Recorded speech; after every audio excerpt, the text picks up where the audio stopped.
Sports. We are Fox Sports. We are Fox Sports.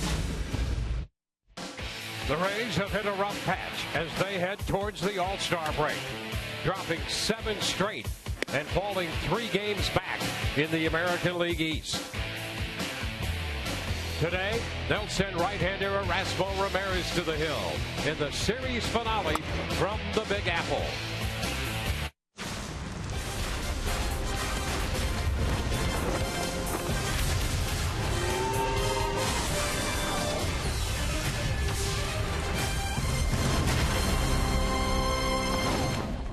We have an absolutely gorgeous day in the Bronx for baseball in the wrap-up game of this series, Game 3 between the Rays and the New York Yankees.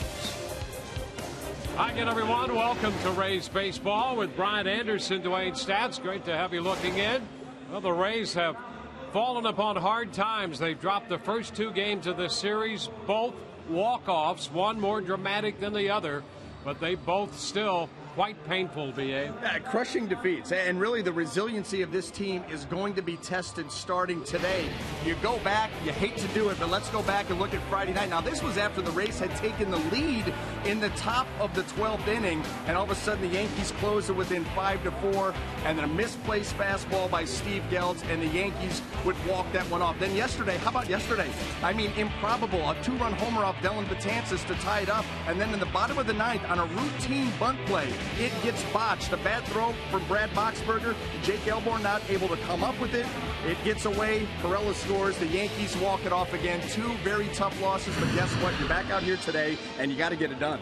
And the Rays are going to send right-hander Erasmo Ramirez to the mound. He's been hot, as you know, in that rotation. In fact, against this Yankee lineup today, they are a cumulative 2 for 36 lifetime against Erasmo. I like our odds then. I mean, those are amazing numbers. But Erasmo Ramirez, since he's come back into the starting rotation, he's been outstanding. He's been better than that, though, his last 6 starts, and it's because of how aggressive he has pitched. In those 6 starts, he's walked just 6 batters, given up just 4 earned runs in 32 innings, leading to that 1.13 earned run average. He's pitching with a ton of confidence right now. You can see it in the way that he takes the mound, the way that he walks around the mound, and it's because he's attacking the strike zone. Expect him to do the same thing today against those Yankee hitters that he's owned thus far. A little over 5 minutes to count down to the first pitch. As a result of all of this, the Yankees have a 2-game lead in the East. The Rays are running 3 games back, tied for 3rd.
Rays and the Yankees this afternoon. It's 81 degrees in the Bronx.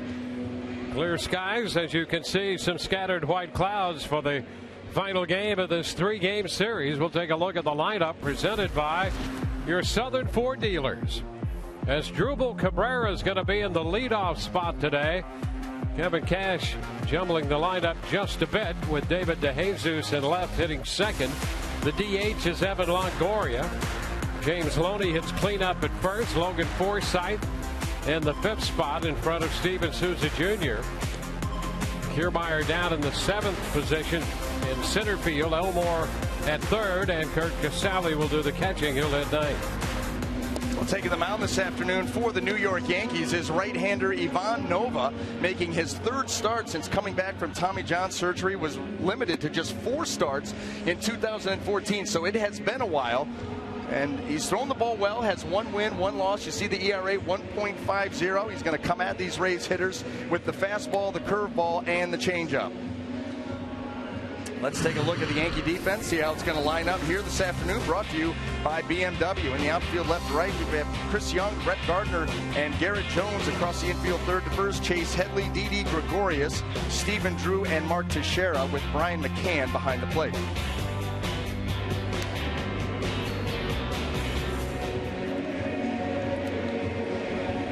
Ivan Nova, 28-year-old right-hander out of the Dominican Republic.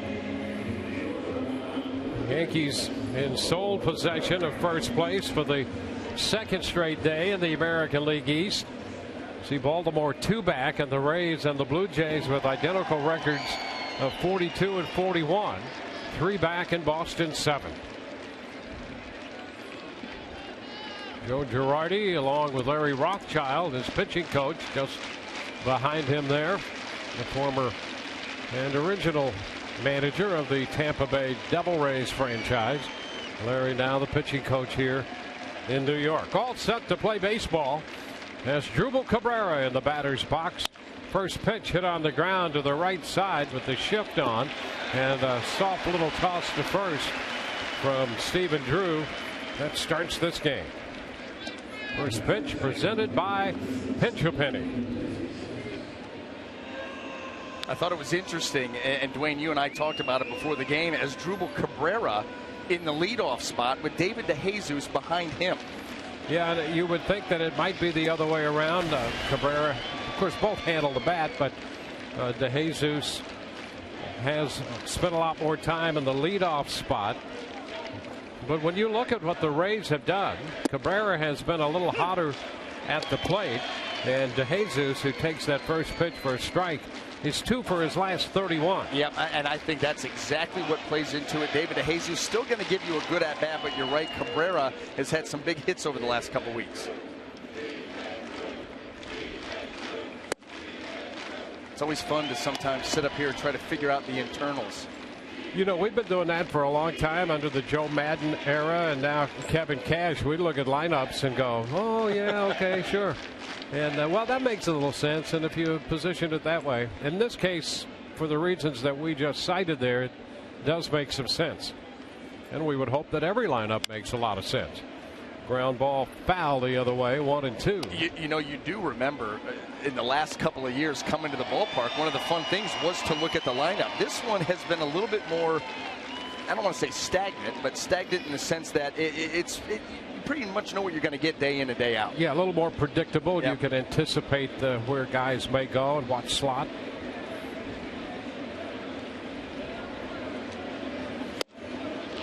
And Nova just missed with that pitch.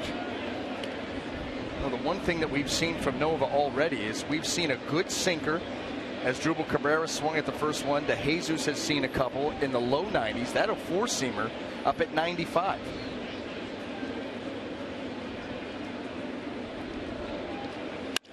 Liner, and there's a base hit over the head of Gregorius and into center field.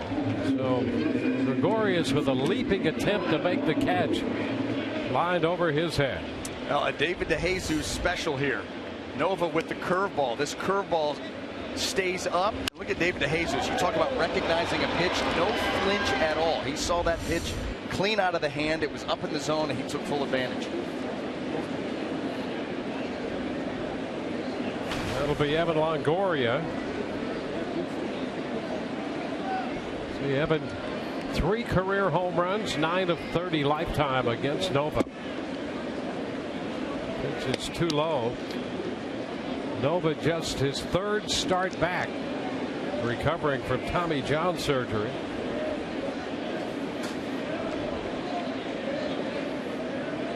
And you're right about his sinker. His career numbers show that that ground ball rate is over 50%.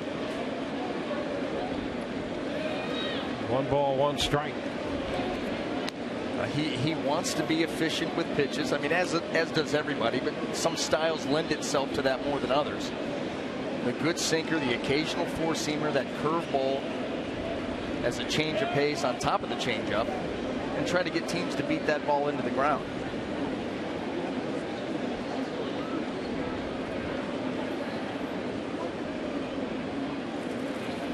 Nova with good stature out there on the mound. He's around 6'4". And as we've seen, the capability of the mid-90s with his velocity with the 4-seamer.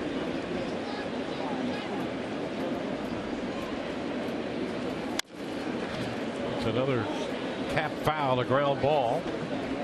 1-2. Boy, when you have a good sinker is a great pitch. You have it coming from a guy who's taller. You get a guy 6'4", 6'5", in that range with a good sinker with a downhill plane. You're talking about a devastating pitch.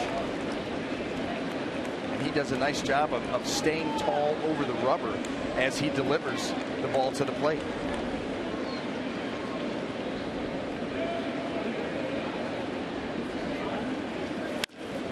Up the right side toward the corner.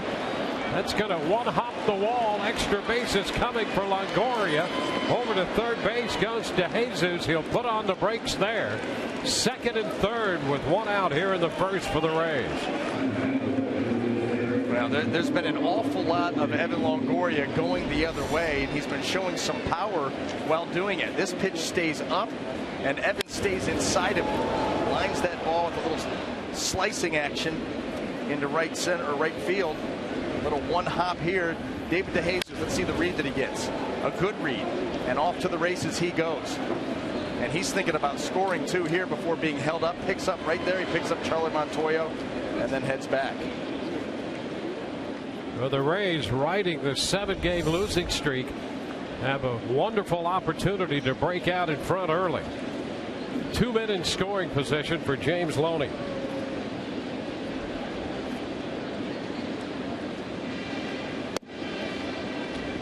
It's a ball up and away off the plate. The curveball early here for Nova, the few that we've seen are rolling.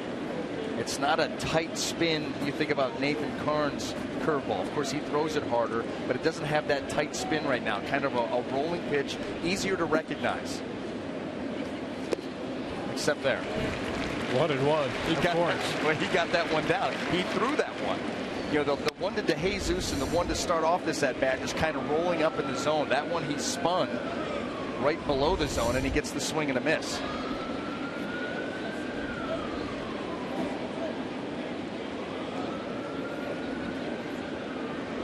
Loney at .282 for the year. Just back in the Rays lineup.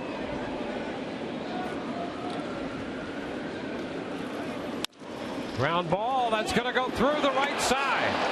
DeJesus has scored. Longoria will score standing, and the Rays lead 2-0 on the base hit by Loney. Just got it through. James Loney just continues to hit against Yankee pitching, especially in this ballpark. Something about this place that gets James Loney going, and a big hit here. Ball down in the zone, but it stayed middle, and that allowed him to pull it just enough to get it outside of the dive of Stephen Drew. This pitch is away. It's probably right to Drew. This pitch is middle, and he's able to get it into the hole. 3 consecutive hits, and the Rays have 2 runs in the 1st. Logan Forsythe becomes the hitter.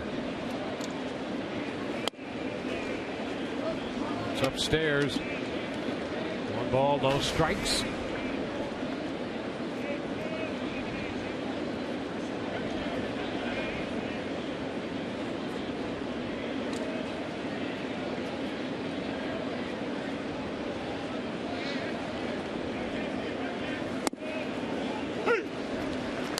One. Usually when you have a pitcher like Nova who's got that good sinker, you think sinker slider guy, get it moving one way and then the same kind of a plane the other way. That's not the case here with Nova with the sinker and the curveball. That combination you don't see very often.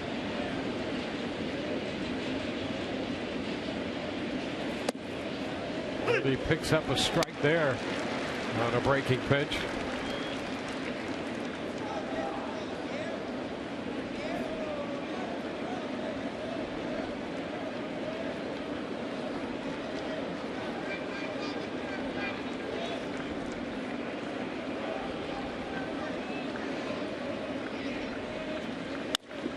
This one is popped up.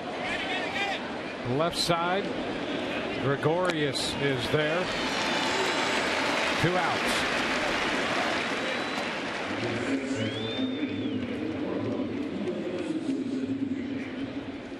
So Loney's still at first. The Rays lead 2-0. 2 gone in the inning, and Steven Souza Jr. will be the hitter. Souza coming off 2 hits yesterday, including his 15th home run of the year. And if you could see him after the game, just the sigh of relief. You know, he was on a tough stretch. Before that single had been 0 for 26 with 16 strikeouts, a hit earlier in the day, and then how about this? A hanging breaking ball from Dylan Betances. That pitch stayed right in the middle, and he crushed it.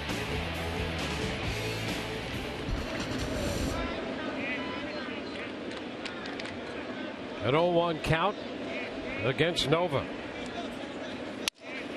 And a ground ball roller to short. Gregorius makes a throw to first. Teixeira tall enough to gather it. 2-0 Rays.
Moving into the bottom of the first inning today.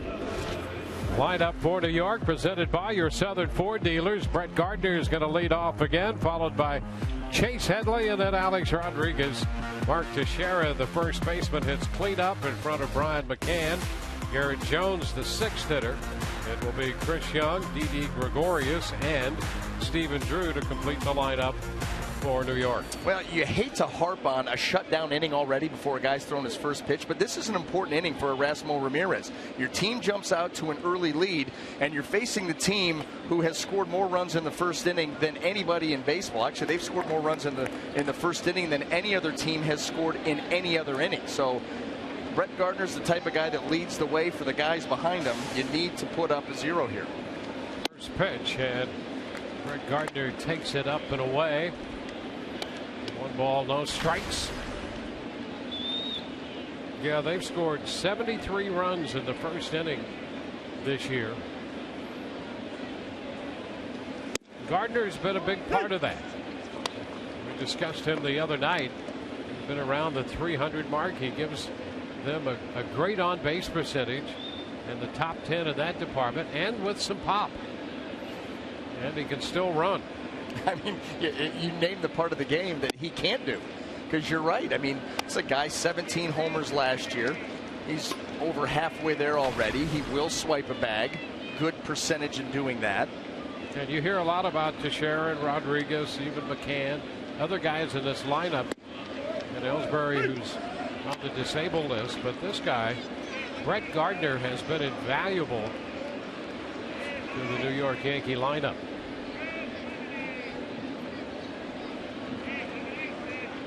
Two the count. It's pop foul. That's going to carry into the stands.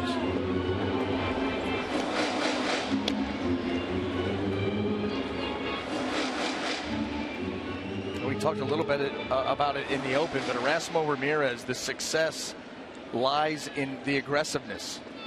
And that's something that we have seen him really transform himself almost from the beginning of the year to now. And did Gardner go? Yes, he did. He's out on strikes as Gabe Morales down at third. And a big strikeout already for Ramirez to keep him off the bases. Well, that is close, borderline, and that really could have gone either way. In this instant, it goes the Rays' way. That was a slider that Ramirez really jumped on, left it up in the zone, but fooled Gardner just enough. There's Chase Headley. No ball, no strikes. Well, we'll recall when Ramirez first came to the Rays, he had a couple very tough outings against Miami and Toronto. And then had a scoreless inning against the Yankees in his third appearance in a Rays uniform, and that really started his road back, and he has been excellent since then. That's going to be a fair ball. Kicks back out to DeJesus. Throw to second, going to be close. He's in there. Headley safely in at second, head first. I thought for a moment that we were going to have to give an assist to the low wall, the low angled wall down the left field line, because as that ball goes off the wall and doesn't get into the corner, it kicked right back to David DeJesus to allow him a chance to throw Headley out.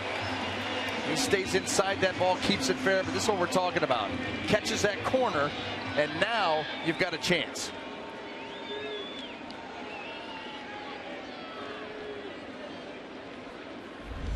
Headley's 11th double of the year. That's his first hit in 11 at-bats in his career against Ramirez.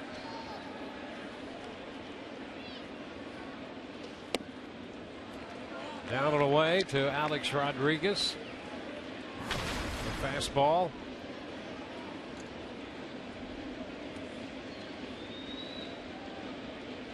Rodriguez at 284, 46 runs batted in.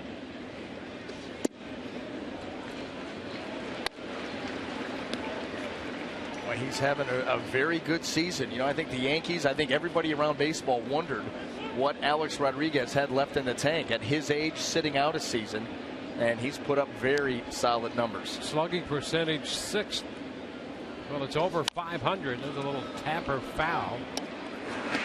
Comes in at 504, and his on-base percentage is at 388. He's, way up in the league in walks. That's something that he always, teams are going to be careful with him, because early in the season they saw that bat speed. They saw him launch some home runs. Well, we saw shots. that right at the very beginning. We were amazed the way the ball came off his bat after that layoff. It's out of play, and the count is 2-2. And that leads to pitchers starting to move those pitches towards the edges of the plate to not get hurt, which of course Alex Rodriguez has been in this game long enough to understand the strike zone and pick up some walks with it.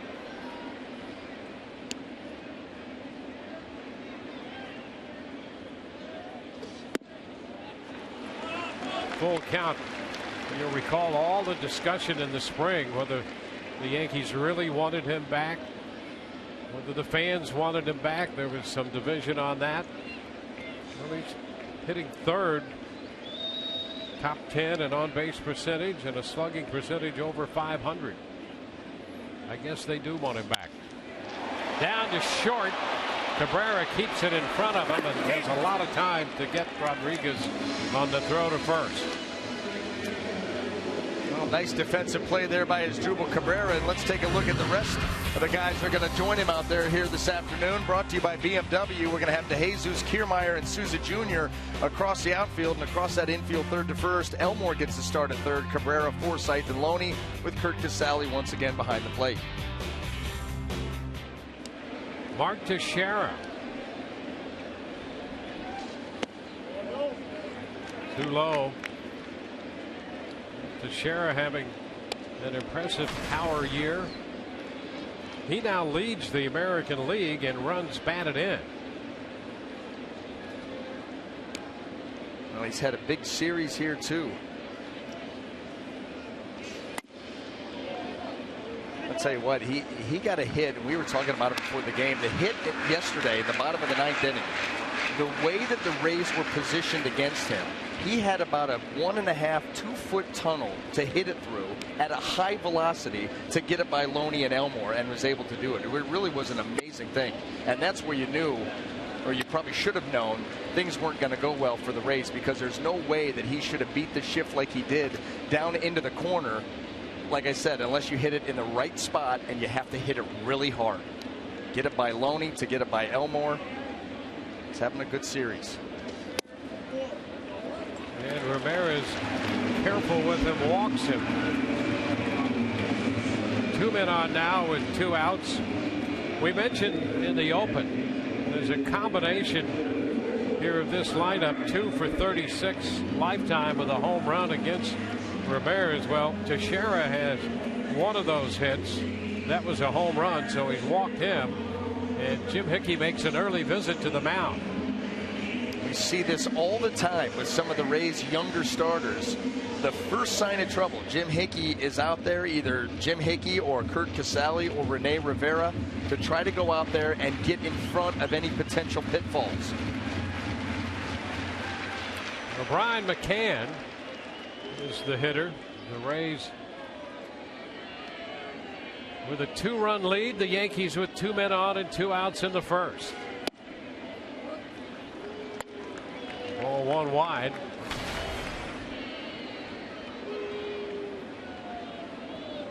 Rays do not have a shift on, but they are pulled around to the right side, and Forsythe in short right field.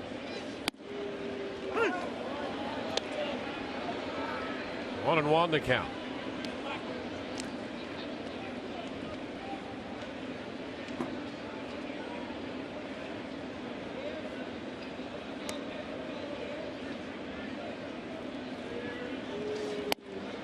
And there is strike 2. That's a quality strike there by Erasmo Ramirez. Able to backdoor the slider to get himself in good position. And McCann, I beg your pardon, started out after that one and checked. This has been a real nice sequence of pitches here by Ramirez. Brian McCann not very comfortable right now, but you got to continue. No mistakes.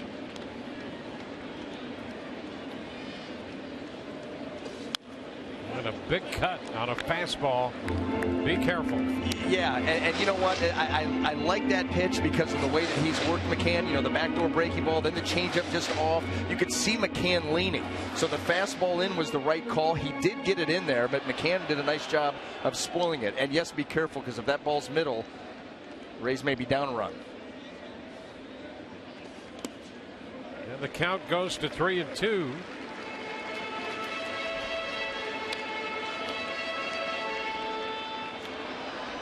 You can already see here in the early going Ramirez being careful with these hitters, trying to make the perfect pitch.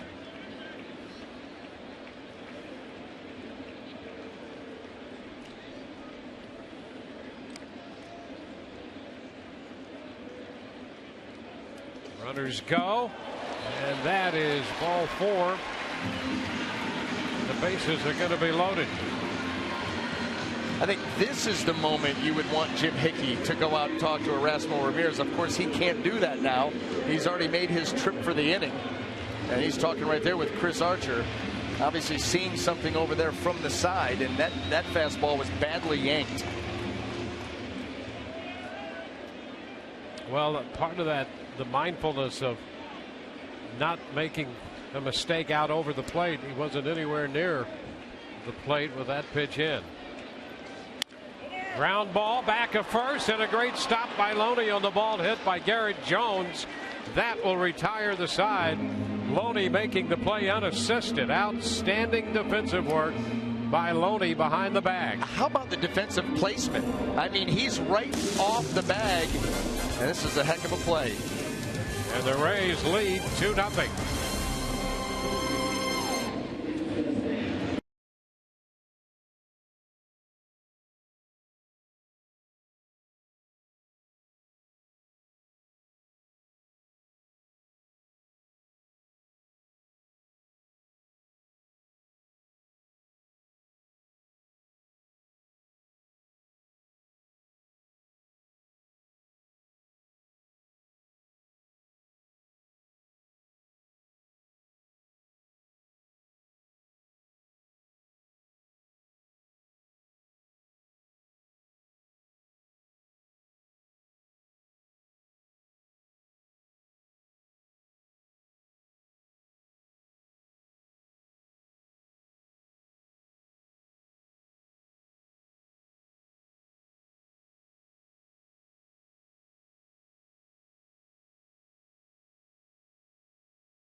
Update your Facebook, post a tweet, and take a selfie Saturday, July 11th, when the Rays take on the Houston Astros. Purchase a social media night special ticket package and receive a Rays selfie stick. For tickets, visit raysbaseball.com/special events. Kevin Kiermaier opens the second, and he fouls it off his foot. First pitch you see, you foul it off your foot. And your game is, predicated on those legs and that foot. Kevin Kiermaier can do so much damage with the legs, both coming out of the batter's box, in the outfield, covering ground. Don't need any of that.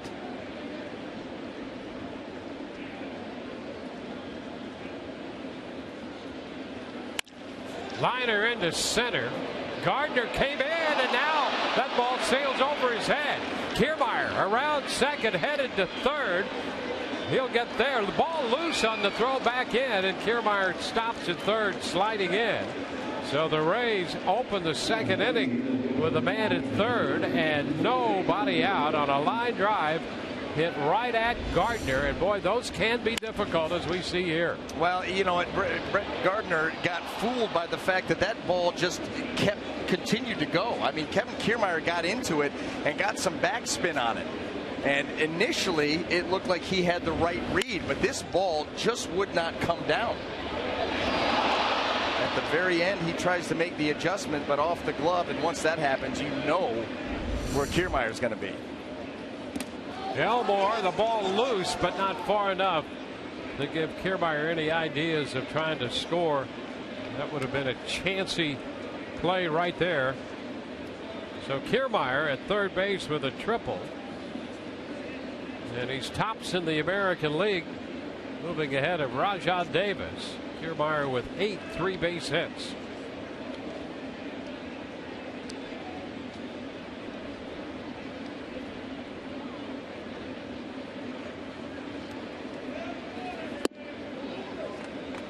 The take by Elmore. And you can slow 2-0. You can see Nova working down in the zone. He's got his infield somewhat pulled in. Unless Elmore hits it sharply, it's going to be tough. If Kiermaier's going on contact, any kind of a chop, anything, he's going to score.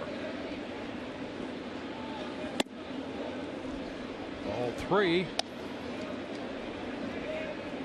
And that's why with nobody out, nothing risky.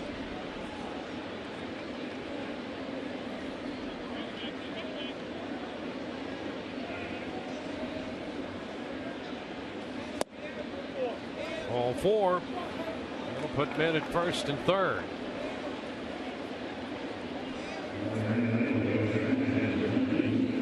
Kurt Casale, the Rays catcher, now bats with men on the corners. Casale 6 out of 23 since coming to the Rays from Durham. 261 average. A chance to have another nice inning here for the Rays. They jumped out early on Nova. They keep the pressure on.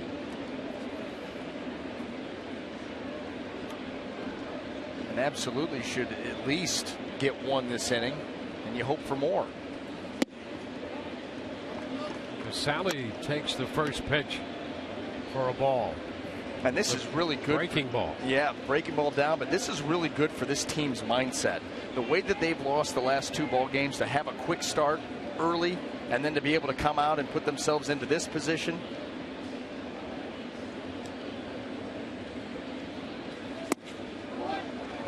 One and one.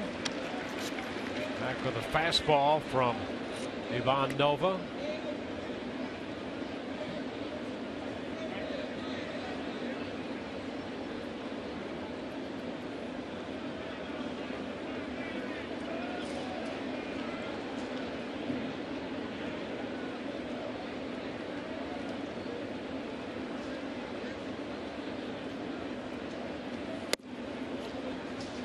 Pitch in.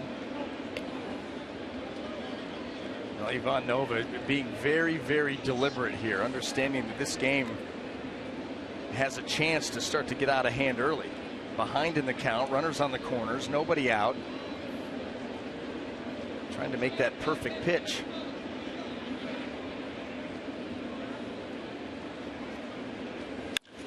High fly ball back into left center field. Jung setting up to make the catch. Tag at third. Kiermaier scores and the Rays lead 3-0. Casale delivers a sacrifice fly. Well, nice job by Casale. You wanted to get something elevated, get it out into the outfield and guarantee yourself that run, and he did just that. And it's really important once they get that leadoff triple not to squander the opportunity. They feel good about 2 runs in the first, opportunity in the second. Now they cash in. You can continue to build that good feeling by scoring the run right away. Elmore aboard. 1 out. Here's the top of the order as Drupal Cabrera. And Nova misses on the first pitch to him. Stayed wide.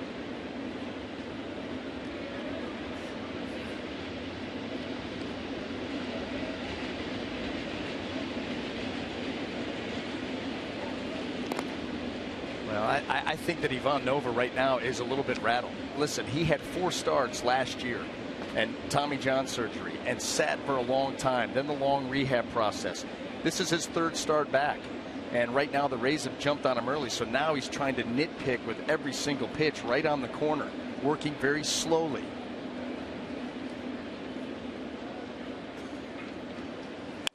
Ground ball right side. Drew Gregorius and back to first. Cabrera grounds into the double play. Rays get one and lead 3-0.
Is brought to you by Toyota.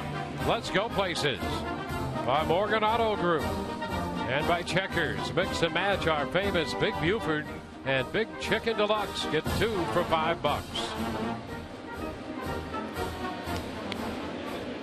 Evan Kiermaier's leadoff triple leading to another run for the Rays.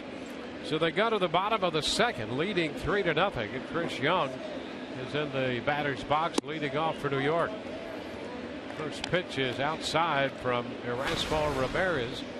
Ramirez made 27 pitches in the first inning. Down to third. Elmore throws a strike across to Loney. And that's the first out. And this is what you want to see from Erasmo Ramirez. There were times in that first inning where it looked like he was pitching carefully to Yankee hitters. Of course, he did end up with the bases loaded, but a couple of bad walks in that inning. And so you want to see him now working with this 3-run lead to go out there and continue to be aggressive. That is what has led to his success. And cutting down on the number of bases on balls, a big factor in his run of success. D.D. Gregorius. 1 ball, no strikes. Well, in his last 6 starts, he's averaging 1 walk a start. Now you can live with that. Chop back of first. Nice pickup by Loney, and a ball that's dropped by Ramirez at first base. Boy, you don't want to start giving away outs. Loney, a nice pickup, and the ball popping out of the glove of Ramirez. James Loney almost fielded that ground ball with his chest facing the outfield. I mean, almost a no look up the line. A perfect feed to Erasmo Ramirez. But I guarantee you, he was that close to the bag. He's thinking about catching the ball and making sure he gets the foot to the bag because it's going to be a close play. And the eyes come off the baseball and it gets dropped. Gregorius aboard for Stephen Drew.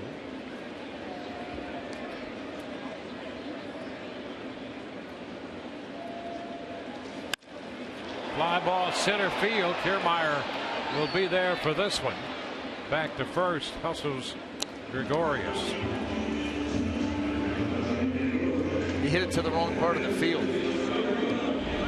Well, here's Ramirez here as he's covering the bag. There's the feed by Loney.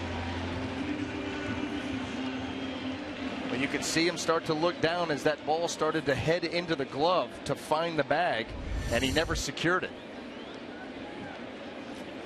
42nd error of the year charged to the Rays. Now he'll face the top of the order, Brett Gardner.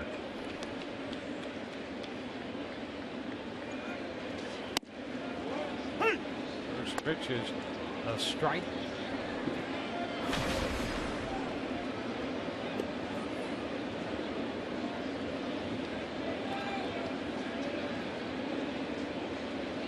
Ramirez got around his feet. And a nice stop by Casale.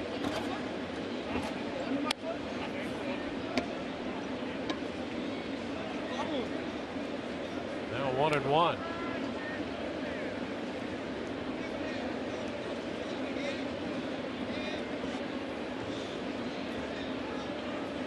One hit for the Yankees, but 2 walks and an error leading to additional base runners.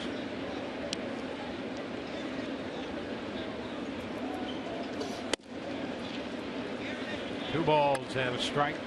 And you're right about that. The walks, the extra chances with this kind of lineup that can heat up quickly in this ballpark. Yeah, they're second in the league in runs scored and tailor-made for this ballpark. That's the one thing the Yankees have done through the years and have really done it this year, is take advantage of their home park, in this case Yankee Stadium, and they are 23-14 here, and they do a lot of their offensive damage at home.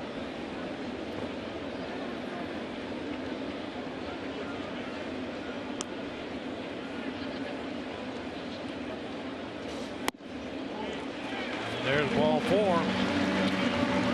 Another base runner on the 3rd walk of the day already. Cold Hard Facts brought to you by Clean Chris Coors Light. You can see since he settled in on the 19th of April, the opposition hitting only 186 off him, and that whip at 0.90, and the lack of walks a big factor in making that number so good. And for the people at home that don't know, whip is walks and hits per innings pitched, so less than 1 is tremendous. But all the base runners here today so far, and you're just playing with fire. You start to get back through the middle part of the lineup. And even though you have a 3-run lead, that not very big here at Yankee Stadium. Well, the Rays put the shift on for Headley. We've seen him go the other way and almost defensive swings, get the ball into the outfield on the opposite side. Pitch way high there, and it's 1-1. Elmore, the lone defender on the left side of the infield.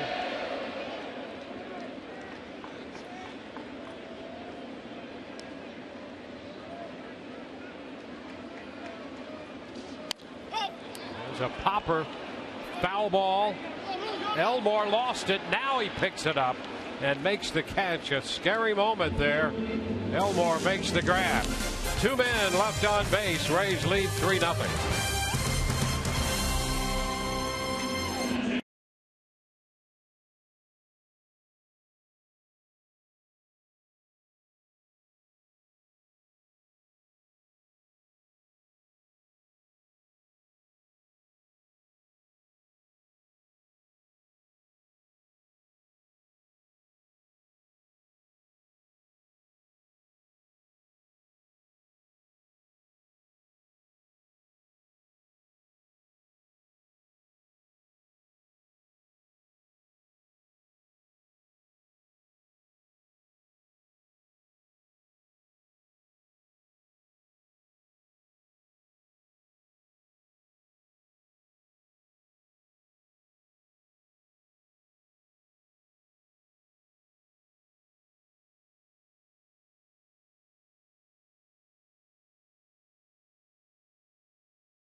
the Toyota trend, the Rays struggling through this 7-game losing streak, and you get down to the bullpen ERA.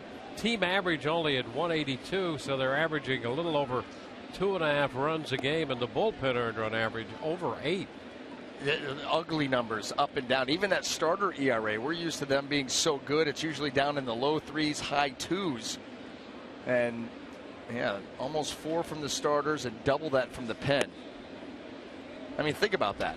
You combine that with not being able to score, well, let's not be surprised.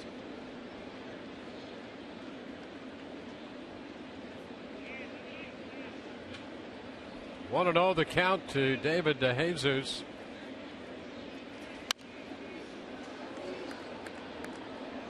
One and one. DeJesus started the 2-run rally in the first with a 1-out single.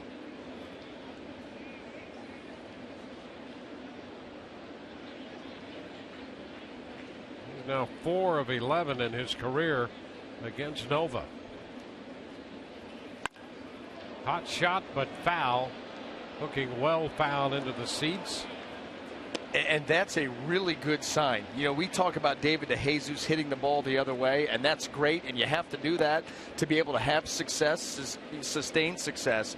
But the fact that he got the hands through on the fastball in, quick hands. You know, you get into a slump where David DeJesus was, and things start to slow down. I think he was gassed the last couple of weeks. But boy, you show the quick hands on the hard fastball in, and very, very good.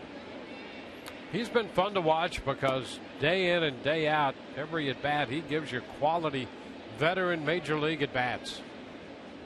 He just has a good understanding of having a game plan and being able to go to the plate and execute it, not abandoning it after 1 or 2 pitches. Full count.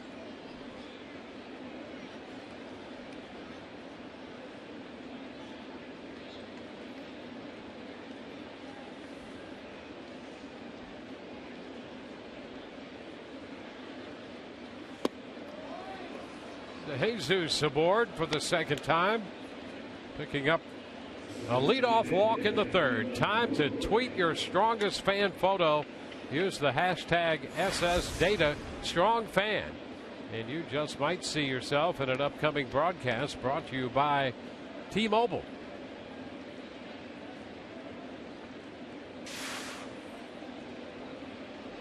Evan Longoria doubled and scored in the first inning. Evan continues to like Yankee Stadium. Big cut and the miss, strike one. Good career numbers here for Longoria at Yankee Stadium.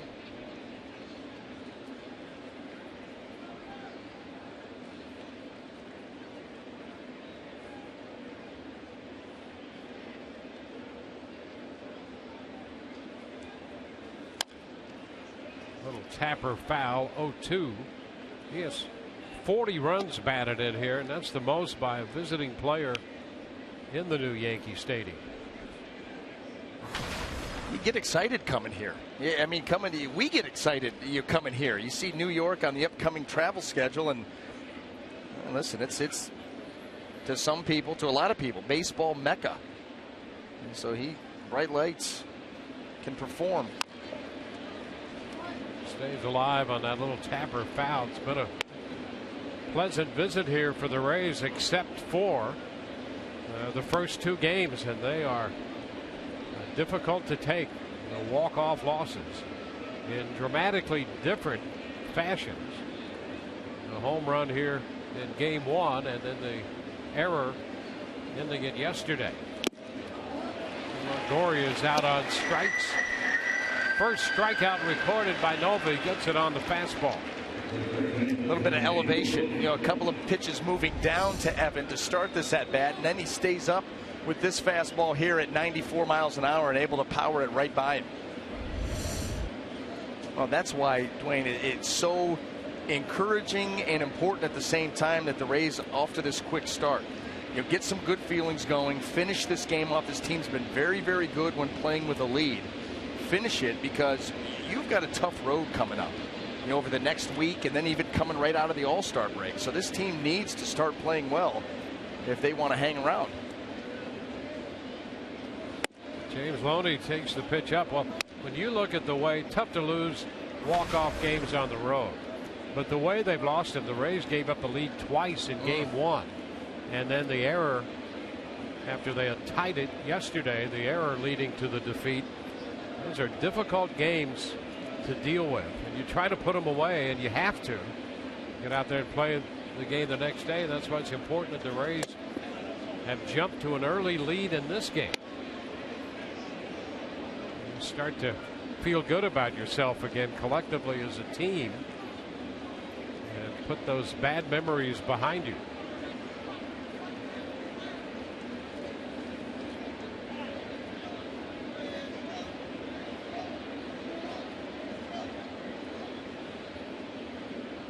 A 2-0 count to James Loney.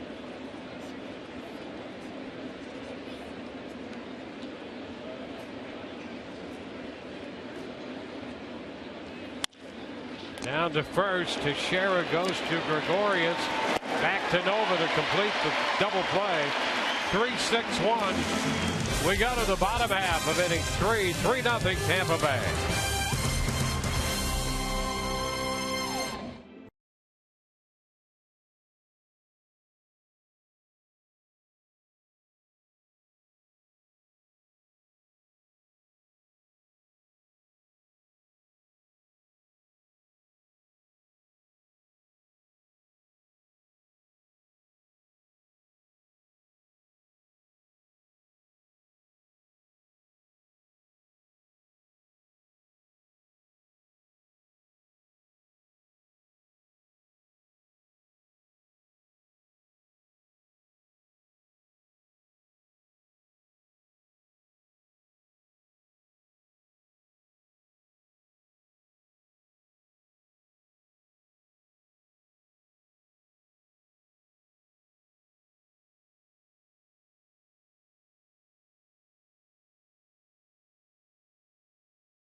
The American League and National League. Rays not anticipating anybody there. But here's Kevin Cash's thoughts on who should be named an All-Star. That's a no-brainer in my mind. I think he's worthy to start the game. And I say that with all the respect in the world for the managers and coaches that pick all that.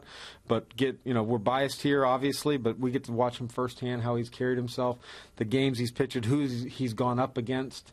Even the game we lost against Seattle, the way he went against arguably the best pitcher over the last 10 years. He's been outstanding. James Loney catches the pop-up off the bat of Alex Rodriguez for the first out of the inning. Cash would mention other guys who should be considered. He mentioned Logan Forsythe. There's some good second basemen that might have better numbers than Logan, as good as he's been for the Rays. He also talked about Kevin Kiermaier maybe getting a chance to steal and play defense in the outfield. But guys, it looks like that guy right there, Kevin Kiermaier in center field, would have an outside shot, but it looks like Chris Archer would be the one guy. The only question you think is not whether he makes the team, but whether he gets the start or not, you would think. Back to you guys. All right. Well, that's a great question. You'd think that he absolutely has to be in the running there as Teixeira takes a strike. His number is 9 wins and a .218 earned run average right now, first in the opponent's average and strikeouts. And I know, when Chris Archer was asked about making the All-Star team, what he said. He said he's not all into that. He said he doesn't like to count his hens before they're hatched, or whatever that saying is. But that was a tremendous quote. Yeah, with the qualifier, whatever that saying is.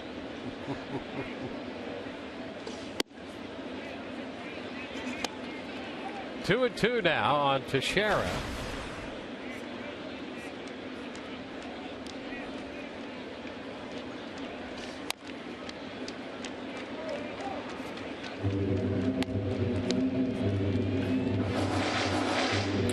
Well, heard of roasted hens, but not necessarily hatched hens.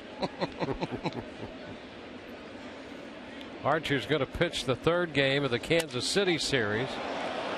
That pitch hit off the end of the bat, and it'll be caught by Souza. That's the second out. Speaking of the All-Star game, the best baseball players gather in Cincinnati for the Midsummer Classic.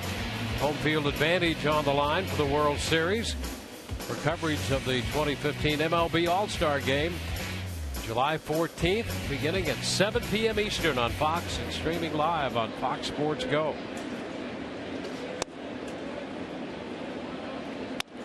I don't know the count to Brian McCann.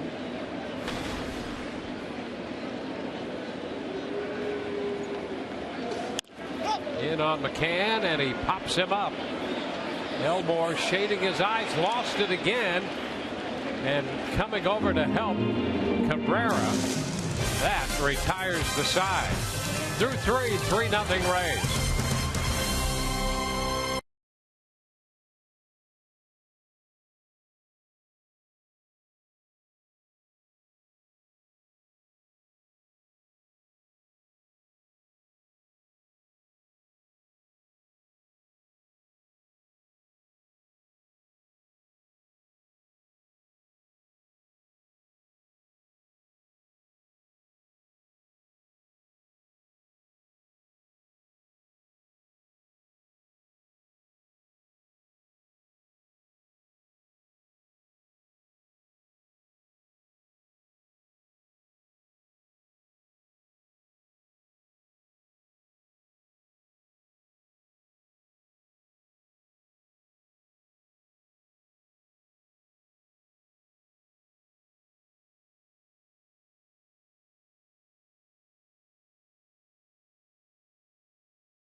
Nothing Rays lead. We go to the fourth inning. Today's great moment in Rays history presented by Geico. It was on this day back in 2003.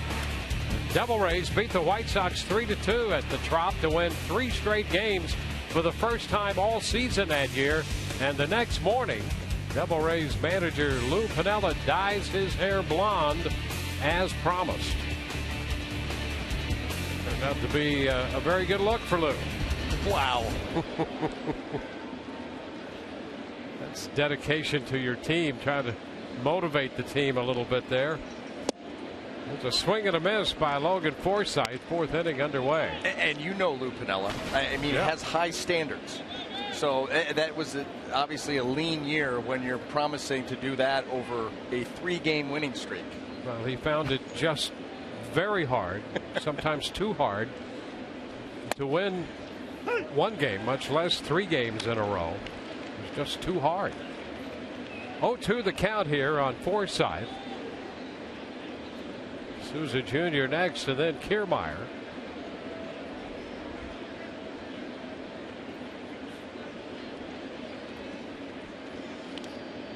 One ball, 2 strikes.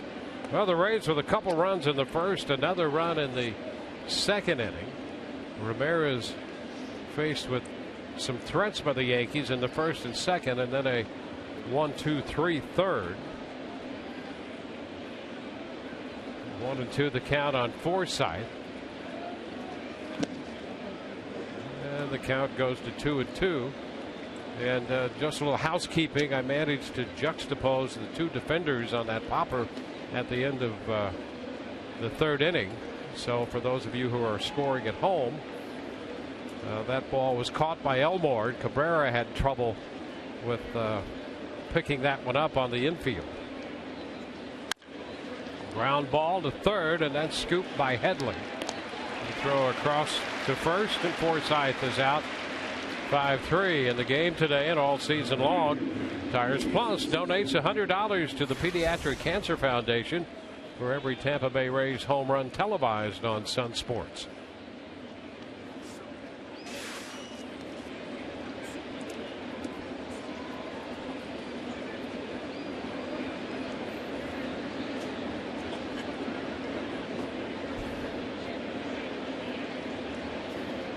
Steven Souza Jr. The pitch is down. 1 ball and no strikes.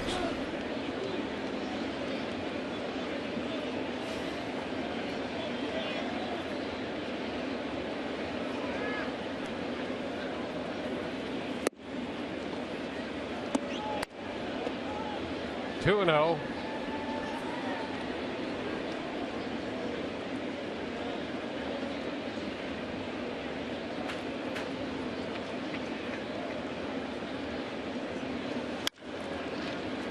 Good ground ball to third, and Headley up for this one as well. So both Forsythe and Souza Jr.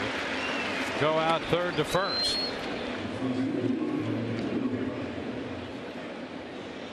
Bases will be empty for Kevin Kiermaier.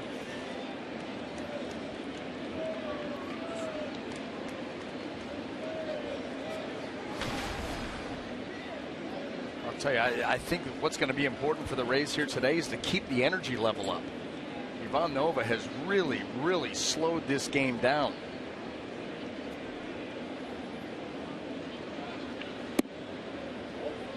The pitch down and in. You always wonder who that might affect more. Your defenders behind you, your own team, or the opposition. I feel it's affecting us as much as them too. I mean, I want to take a nap. 2-0. But you're right. When you well, listen, you never hear. What's funny is when you talk to position players about the speed of a pitcher's work habits, you never hear them criticize a slow working pitcher, but they will go out of their way to praise a guy who works quickly. You know, they're not going to come down on their own teammate who happens to work slow. They don't say anything about that guy. But the guy that works quick, they talk about how much they love that and how it keeps them on their toes, keeps them in the game, interested, able to make plays.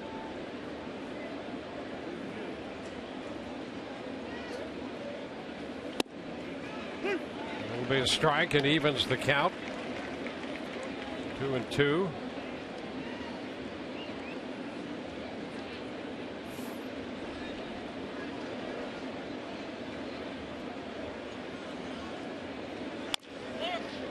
Chop, and that's going to go through. Second hit of the day for Kiermaier. A triple, now a base hit.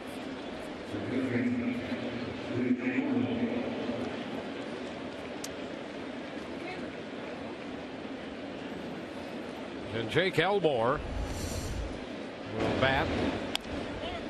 Well, Ivan Nova, he wants you to pound the ball into the ground, and you do that enough, you're going to find some holes, as Kevin Kiermaier did just there. And now you start to think about maybe him on the move.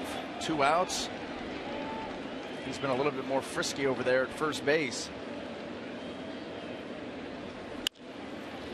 Elmore pops it into right.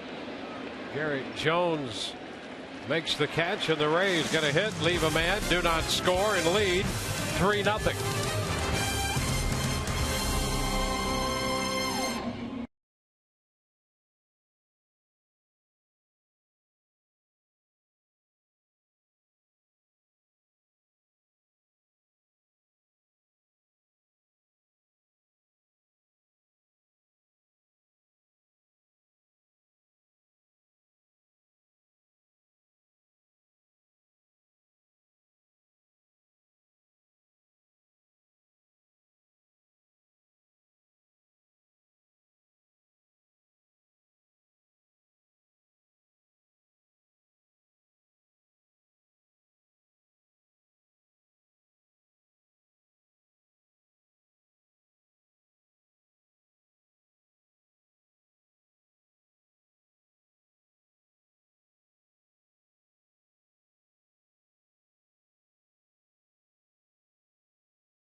Cup final is here, and it's a rematch 4 years in the making as Alex Morgan and Team USA take on defending champion Japan to see who will be crowned a champion. Coverage begins at 5 p.m. Eastern only on your local Fox station and streaming live on Fox Sports Go.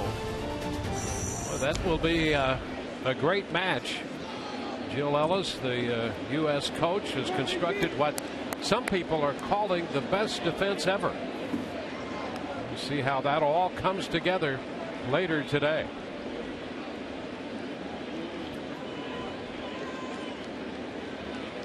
Garrett Jones leads it off. And the pitch is a strike.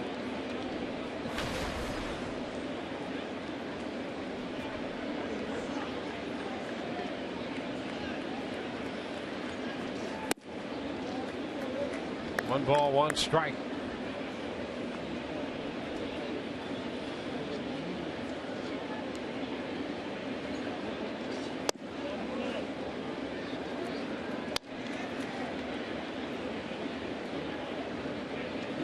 It's a 2-1 count. Chris Young will be next.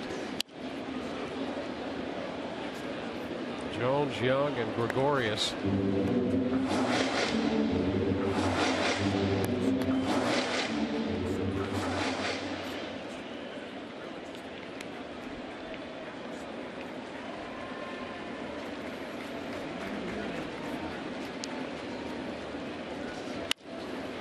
Liner into center. Here comes Kiermaier, and he makes the catch. Kiermaier running straight in, takes care of the line drive off the bat of Garrett Jones. Well, when those balls come off the bat directly at an outfielder, especially a center fielder, you got to make a quick read. You'll get a good look at it right here. And Kiermaier immediately coming in and able to catch that ball up there around shoulder height. Yeah, that's the challenge of a play like that. As you mentioned, you've got to make an immediate read. Those are some of the more difficult liners to get a read on. Sometimes they're knuckling. You know, the one on Brett Gardner earlier in the game carried on him. You know, he came in and it looked like he was going to be in the right position, but that ball just would not come down. You know, they come off the bat different all the time, and it's a very difficult read for the center fielder. There's no question. And you don't have time to wait around because the ball's on the line. It's not a fly ball. Oh, that ball just barely brushed Chris Young. Hit by a pitch, and he'll head to first base. Well, Erasmo Ramirez, boy, right at the top of the league in hit batters. That's number 9. So he's no stranger to this, but Aggie jersey. Let's take a look.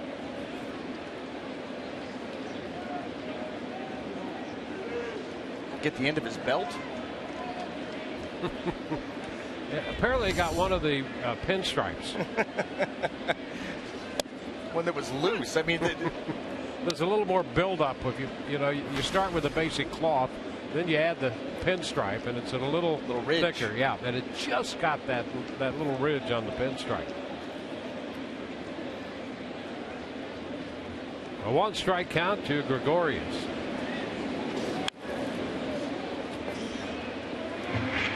2.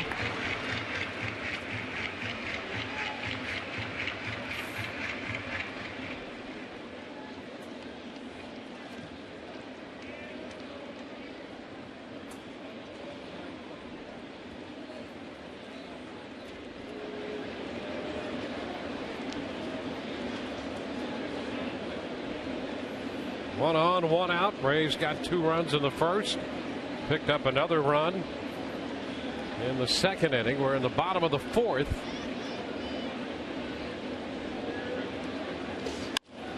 Line drive, third base out there. To throw to first, they double up Chris Young. Gregorius lines into the double play. And we're through 4 innings here at Yankee Stadium with the Rays leading. This is a 3-0 ball game.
15% or more on car insurance.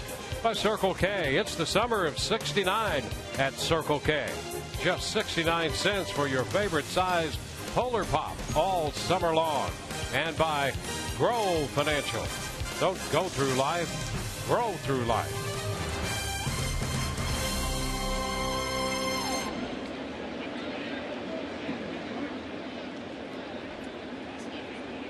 Kurt Casale, the Rays catcher, is going to open the 5th inning against Ivan Nova.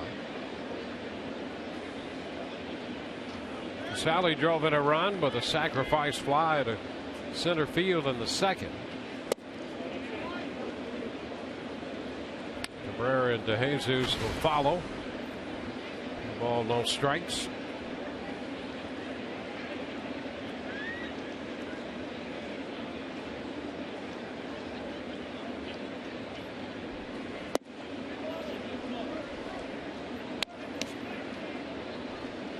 Nova gave up 2 runs, 3 hits in the 1st inning. Added another run the Rays did on the leadoff triple in the 2nd by Kiermaier. That's when Casale lifted the fly ball to center field. Strikeout in the game, couple of walks also by Nova. And here Kurt Casale has a nice count to work with, and you'd like to see, after a couple of quiet innings, you'd like to see the Rays start to make some noise again. Got a 3-run lead, which is nice in this ballpark. You'd like a few more. There's a line shot headed for the corner. Casale around first and headed for second. Well, a leadoff man in scoring position. Casale picking up his 3rd double. That's a nice clean line drive right there. Well, and you've got a 9-hole hitter leading off the inning, and he's got a good count to work with. He gets a pitch that's up, and you're right, he ropes that thing down into the corner, and the Rays are making some noise here as they come around the top of the lineup for the 3rd time. These are the situations that the Rays have really struggled in, runners in scoring position. But you got a chance here. Well, 2nd, nobody out. Get him over, get him in. You put that leadoff man on base. Just put him on base, and you got a chance to score him about half the time.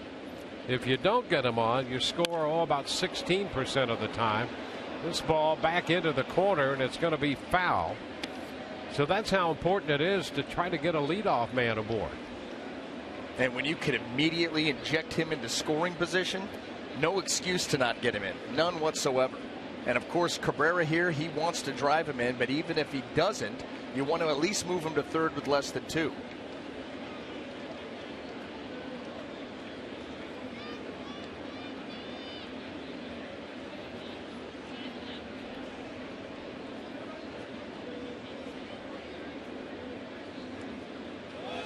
There's a bunt. Casale's going to go to 3rd. The throw, they throw it away. Casale will score. Cabrera heads to 2nd, and the Rays get their 4th run of the day. Well, I do not know what Ivan Nova was thinking there, unless Brian McCann was yelling to him to make that throw to 3rd base, because that ball was not bunted nearly hard enough, and Nova didn't get to it quick enough to make this play. He gets out. Now he's got to spin all the way around and make a blind throw on what was going to be a bang-bang play anyway. And after spinning, he never was able to pick up 3rd base, and he just whistles that ball right by Headley and down off the tarp. So Cabrera is going to get a sacrifice. There's a fielder's choice on that play, and the error charged to Nova on the bad throw, allowing the run to score.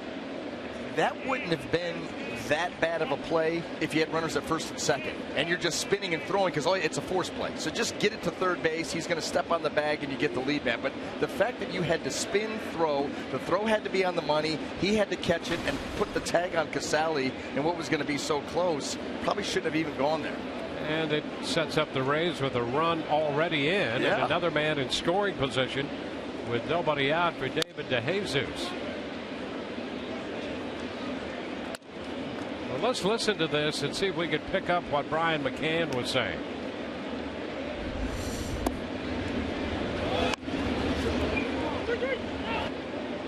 Yeah, and that's why nobody ended up making that play. I'm sure not real comfortable in doing it, but you hear your catcher yelling that, and that's what you are to do. Yeah, and not the best throwing position either. No. Especially trying to get it over there on a tag play. Yep. Absolutely right. Ryan McCann may have been off a little bit on that read. A force play, maybe. A tag play, take the out. And part of that might be you're predisposed to thinking about making that play because there's a catcher running at second. 1-1. Definitely a case of a catcher not looking out for the other guy. He's like, I know all about your foot speed, buddy. Yeah, and he goes, I know it would be difficult for me to go from second to third there. So I'm going to see if we could get you. Well, it didn't work out for the Yankees, and the Rays take advantage to build a 4-run lead.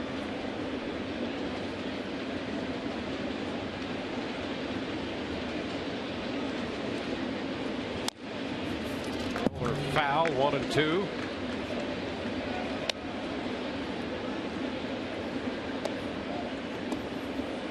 Casale has driven in a run and has scored a run.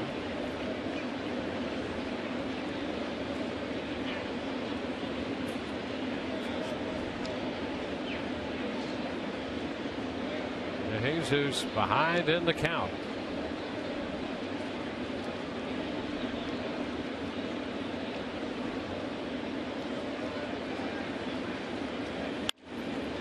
Lifted into short left.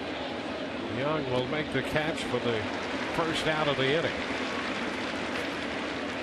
Holding at second, Cabrera will be there as Evan Longoria approaches the plate.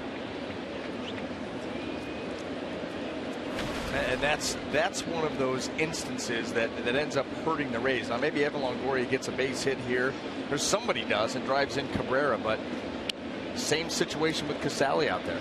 You don't have to lay down the bunt, but you want to have a productive out, move that runner over, continue to work efficiently on offense. Been pretty good so far. Evan is 1 for 2, a first inning double and a run scored. And really, that's what this team is going to have to do if they want to hang around. The pitching numbers are a little bit skewed during this losing streak. You know that those are going to straighten themselves out. But the offense needs to come around. Absolutely. And there's ball 1 to Longoria.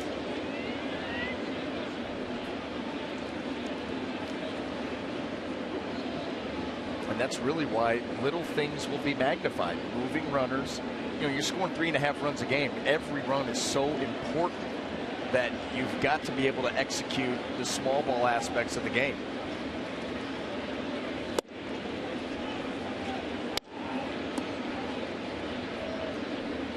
2-0.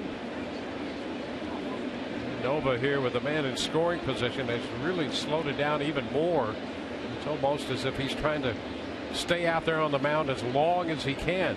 If he doesn't necessarily get innings, he's going to get time spent out there. He may have a different contract than other pitchers.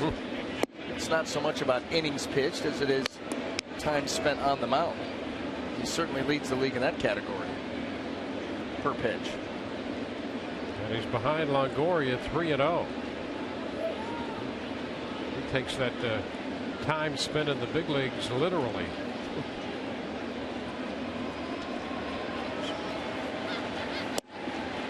Evan taking 3-0 for a strike.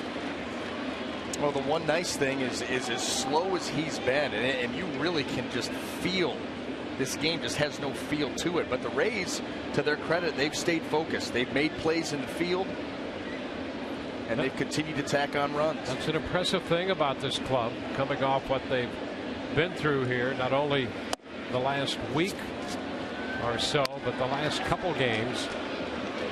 And there's ball 4. Longoria draws the walk. Follow the Rays all season with MLB.com At Bat, the #1 app for live baseball. At Bat is up to the moment with in-game highlights, live look-ins, replay reviews, StatsCast, and more. Get MLB.com At Bat for your smartphone or tablet.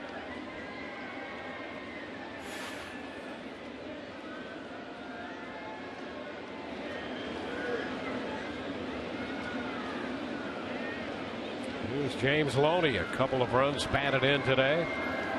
1 for 2.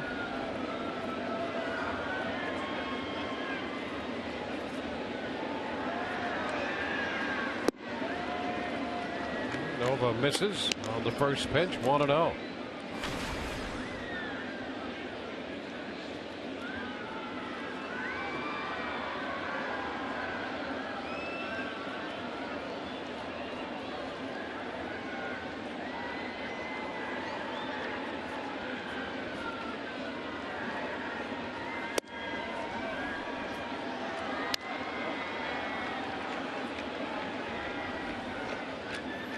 One out in the inning, a run home,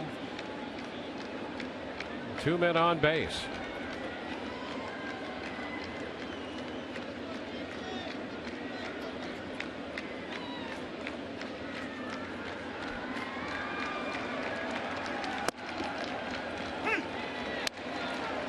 Two and one.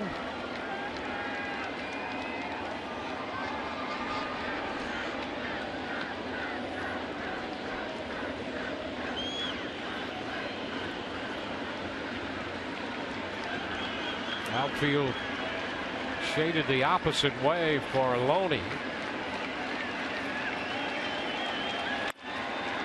Looks a fly ball into right. In comes Jones and gets there to make the catch. The throw back to second, but back in is Cabrera. He had to cover a lot of ground, Jones did, to get there, and then went sliding in the outfield. That cost him an opportunity to double up Cabrera. Well, Stephen Drew, there was no way he was going to be able to get to this. And you're right, Garrett Jones hustling, makes the catch, goes down, and forget it at that point. Cabrera, he was more than halfway down, but he gets the read of the catch. As soon as he sees it goes into the glove. And you're right, he doesn't go to the ground, and this inning's probably over. Here's Logan Forsythe. 2 outs with men at first and second.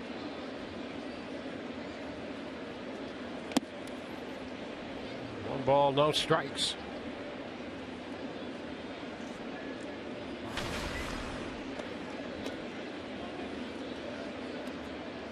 Forsythe has popped to short and grounded to third.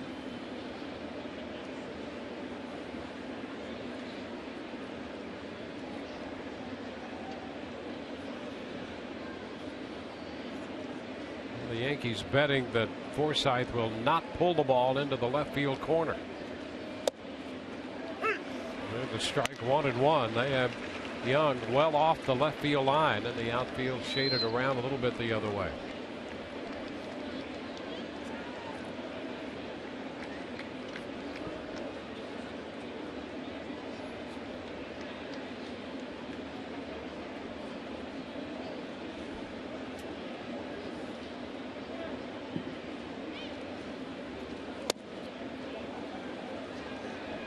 It's 2 balls and a strike.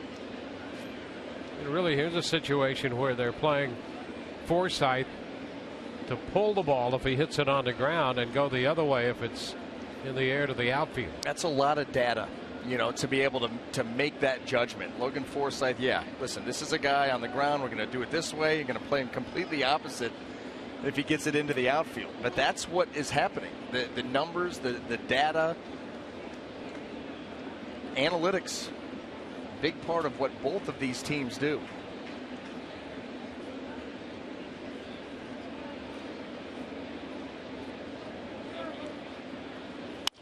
There's a liner, and it's right to Drew, who makes the grab. So the Rays pick up a run and lead 4-0 Tampa Bay.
to the bottom of inning 5 this afternoon.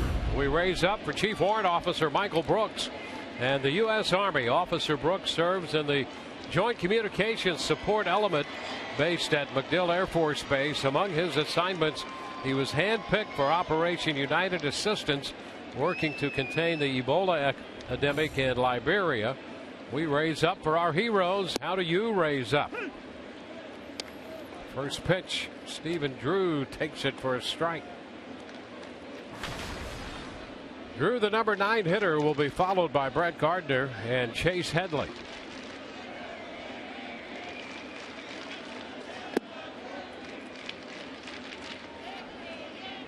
It's a ball and a strike.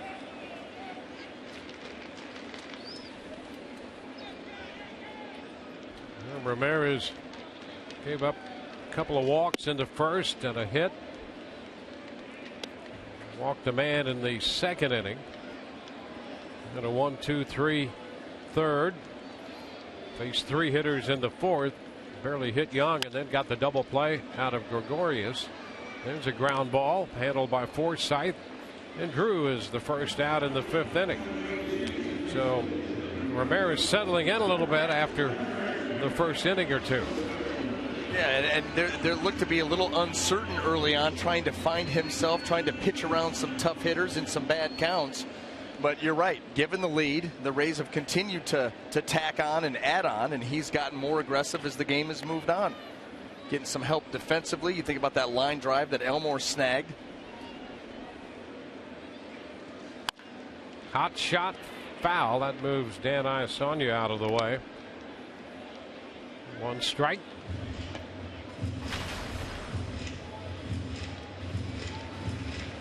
Rays lead in this game. The Blue Jays have a 7-0 lead in Detroit in the top of the 5th. There go the Blue Jay bats again. Yeah. That's the dangerous Toronto Blue Jay lineup. And boy, they are good top to bottom. Very powerful, can score a bunch of runs in a hurry like they've done today. The Rays will get to see them in a week and a half, couple of weeks. Upstairs, now a ball, 2 strikes. The Orioles lead the White Sox 2-0. Baltimore batting in the top of the 2nd inning in Chicago. And that will take care of Gardner. Strikes him out for the 2nd time today. Not usually with the curveball, but well placed. I mean, 77 miles an hour, Erasmo Ramirez, and he drops this on the outer half. That is a very, very pretty pitch. Boy, if he starts making that pitch with command and regularity, that would really be something. He's already got a little bit of, you call it a sinker, and it is. It's not a lot of depth to it, more of a good run. And then the slider, the changeup. He's got a very good changeup. We've seen more of the curveball today. He's pitching probably with the highest level of confidence that he's had in his big league career. Yeah, well, his best year in 2013, he made 13 starts, 1 relief appearance for Seattle, and was 5-3. And subsequent to that, he struggled last year, 1-6, and it was a matter, it would seem, in the time that we've seen him. There is strike 3 call. How about that? He came right back, did it again. This time got Headley looking. And it's a 1-2-3 inning for Ramirez in the 5th. That's how good that pitch can be.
built a lead here. They got 2 runs in the first on James Loney's base hit, scoring David DeJesus and Evan Longoria. And Kurt Casale, who had doubled to start the inning for the Rays in the 5th inning, scored on the sacrifice by Cabrera and the error.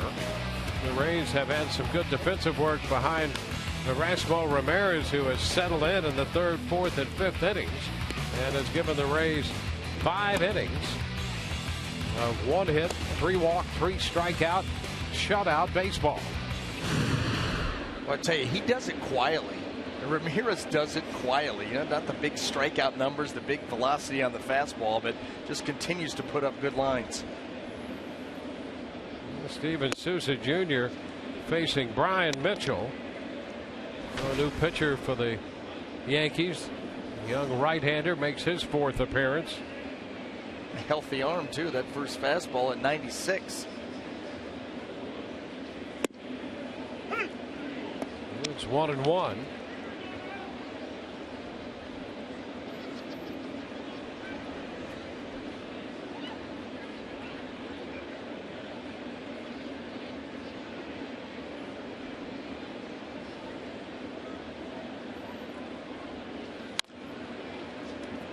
Takes the count to a ball and 2 strikes.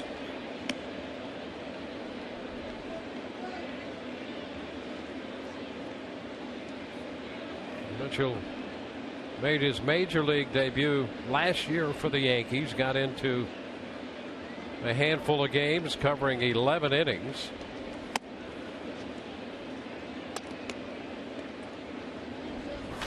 Two.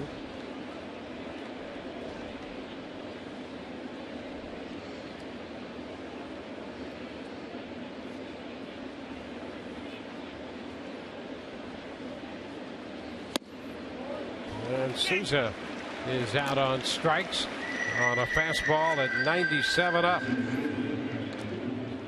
1 away in the 6th. Let's check in with Todd Callis. Dwayne, it appears we will see John Jaso at some point before the All-Star break, which commences a week from today. Jaso will get a start for the Durham Bulls today as the DH. Tomorrow he'll play left field. Actually been breaking in that outfielder's glove a little bit. Played a game for the Charlotte Stone Crabs in the outfield. And only 1 plate appearance all season long for the opening day designated hitter, but Jaso should be back soon, guys.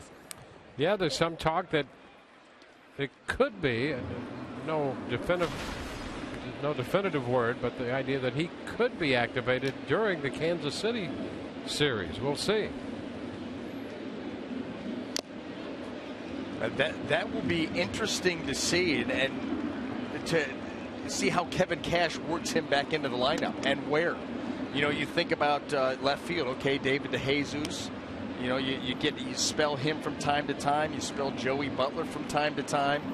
Grady Sizemore has come up and done a heck of a job for the Rays. How will he fit in? That will be the juggling act that Kevin Cash will have to come up with. Ermeyer fighting off that pitch in, down on the count 0-2 to Fallon. But that's the challenging part, also the fun part of managing when you start to get some talent that you had counted on early and that you've been without. So it's a challenge, but one that you'd rather have that challenge and go looking for bodies. A little tapper, and that's going to be foul. I think Kevin took a swipe at it as he ran by. He was going to maybe field it and carry it to first himself. Never a dull moment when 39 is involved in a play. Yeah, we're not sure if, and we've said before, excitement seems to find him wherever he is. And we're not sure how that runs. If he finds excitement or excitement finds him. There's somewhere on that line, on that excitement line. A little tap back to the hill. Mitchell throws him out. I have the. I think he creates it. I think it finds him from time to time, but I think a lot of it is his own doing. Well, he forces the issue. Game. That's right. Yep, which is great. Yep. It's fun to watch him play. It really is. And Todd was talking earlier about Kevin Cash and the All-Star game. It'd be interesting. The game is supposed to mean something now. Kiermaier would be an interesting guy to have on. Ooh, a shot. I mean, a bullet into Teixeira makes the catch. Elmore is the third out of the inning. Back with more in a moment. You know,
for you to tweet your strongest fan photo.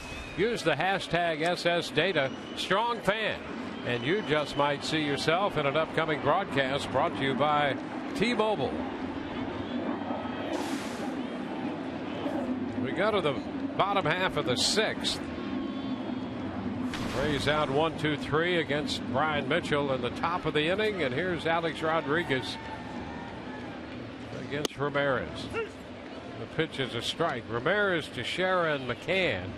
So the middle part of this lineup here for Ramirez to deal with in the sixth inning.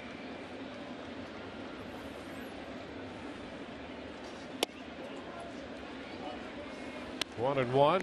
Rodriguez has grounded out short to first and is fouled out to James Loney at first.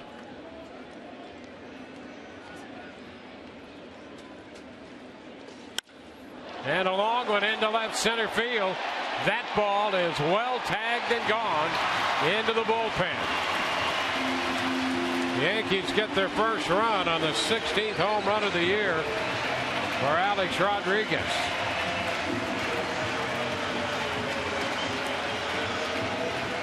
And you've got to hit it well to get it out where he did. Out into the Rays bullpen. 399 feet into the alley and with ease. Well, that's a fastball right out over the plate. Yep. Mark Teixeira.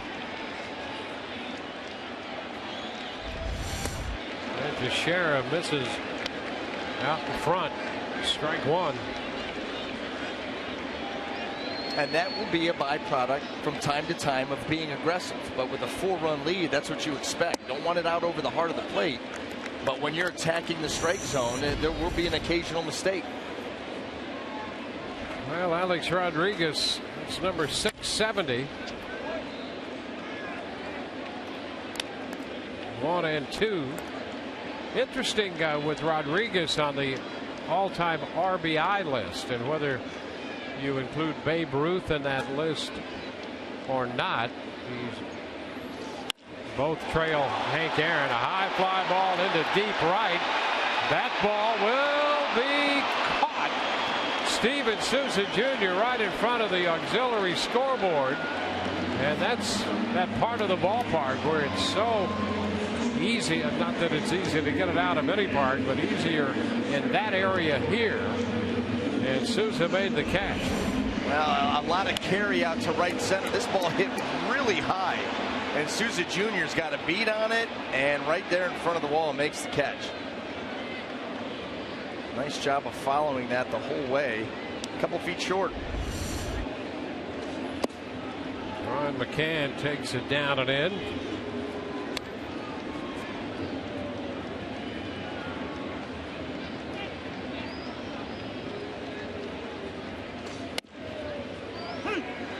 Strike one. It's 1-1. Here's another look at Souza up against the wall there by the scoreboard. The fan keeping his hands back where they belong. No reach over. Ground ball into the outfield for Forsythe, and out of the shift they take care of McCann.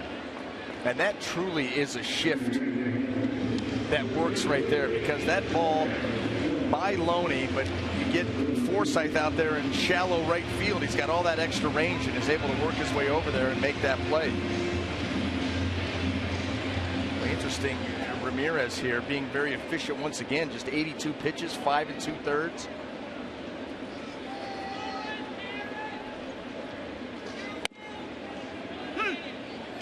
Eric Jones looks at a strike.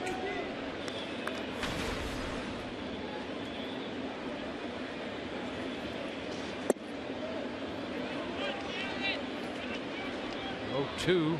And even better that Ramirez still out there. You know, this is a guy, despite the great run that he's had, he's averaging about 5 1/3. But here with the lead, you know, the pitch count's under control. He's throwing the ball better as the game's gone on, save for the one mistake to Alex Rodriguez. Kevin Cash sticking with him, much like he did with Nathan Carnes yesterday, letting him pitch deep into the game. Well, at some point, that has to happen, at least on occasion, to give the bullpen a little room to breathe. Well, they've had the heaviest workload in Major League Baseball.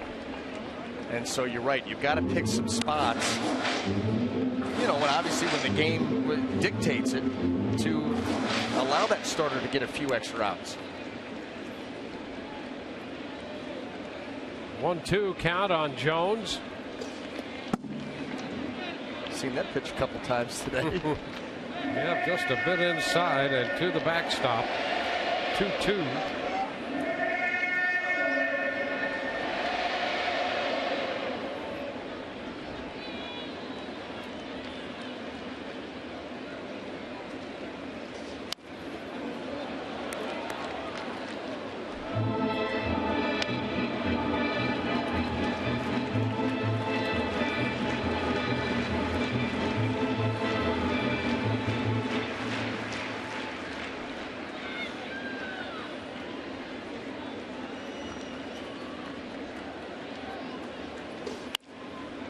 Popper left side angling out. Cabrera can't get there. He'll make the pickup. Jones is going to head for second, and he is safely in. Well, Jones aggressively running that one into a double. He had two fielders that had to run a long way for that ball, that little blue. Cabrera, who was swung around, had a long way to go, wasn't going to be able to get there. David DeJesus has a long way to go. And so he's hustling out of the box, thinking double. And Cabrera kind of took a little bit of time there in getting to that ball. No sense of urgency. And Garrett Jones is able to take advantage of it. See right there, he was able to read that it's Dribble Cabrera not going after that ball aggressively and able to pick up another base.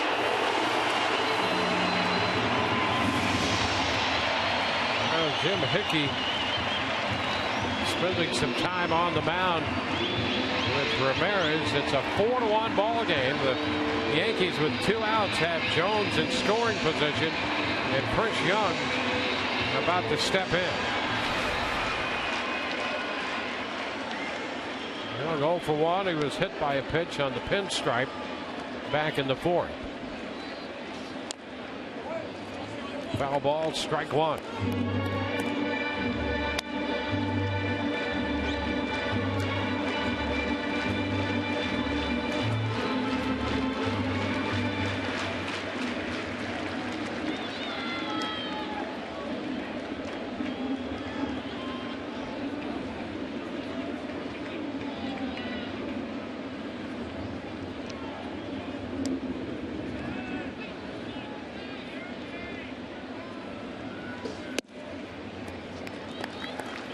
Ball, 1 strike. This is where you just need to take a deep breath and make a pitch. Last couple of fastballs here by Ramirez, he's really yanked, trying to overthrow him.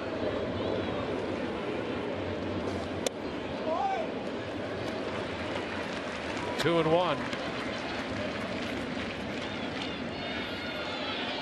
It's close, a little bit off the plate.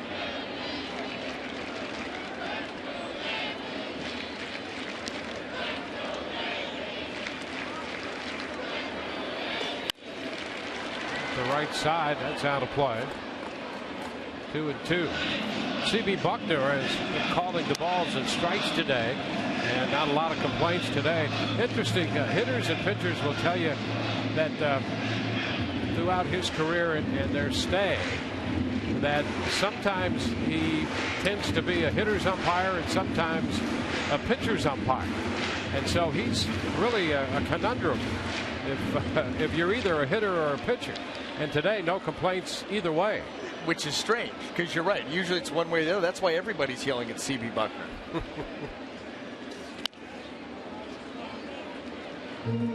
Count still 2-2 with that foul ball.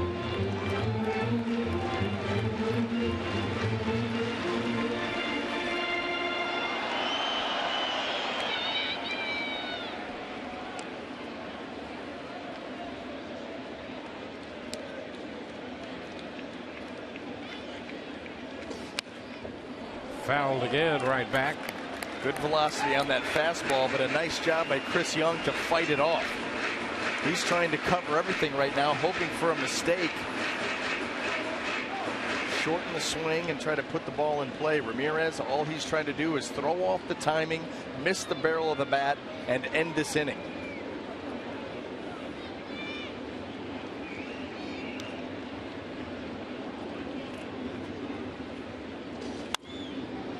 Fouled again, pulled down the left side. And there's a nice catch by a fan in the front row there in the second deck.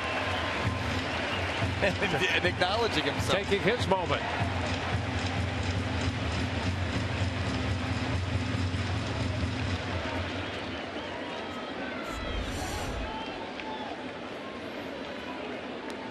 Still 2-2. And again, a foul ball, so a prolonged at bat.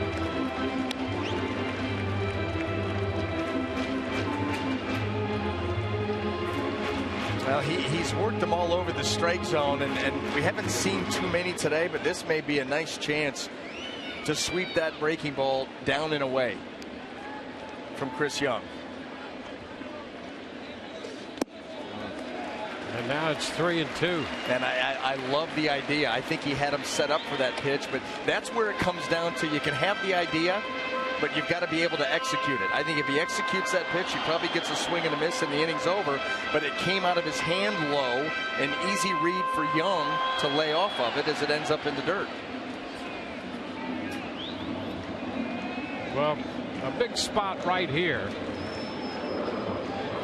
Full count, a man at second. It's a 3-run game right now. Ground ball is short. Cabrera is going to make the play, and that will retire New York in the 6th. Home run by Rodriguez. Nice catch by Steven Souza Jr. on the drive by Teixeira. And we're through 6 with the Rays leading 4-1.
giving the Rays 6 innings. Here's what's coming up tomorrow on Rays Live. The pregame show presented by your Gulf Coast Honda dealers. Alex Colomé gets the start in Kansas City. We'll hear from him, and Orestes will break down Royals' outstanding left fielder Alex Gordon. Edinson Volquez to pitch for Kansas City, and Alex Colomé for the Rays tomorrow. 7th inning finds Kurt Casale taking the first pitch low. Brian Mitchell, right-hander, born in North Carolina, and recently has made his home in the Tampa area.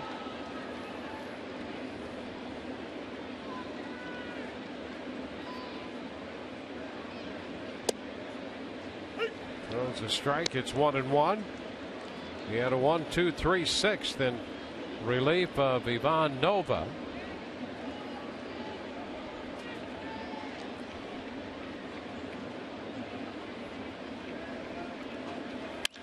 Ground ball headed to short. Stays down for Gregorius, who throws out Casale.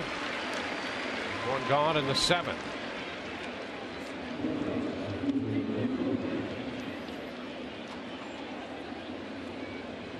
Now top of the batting order here against Mitchell as Drupal Cabrera.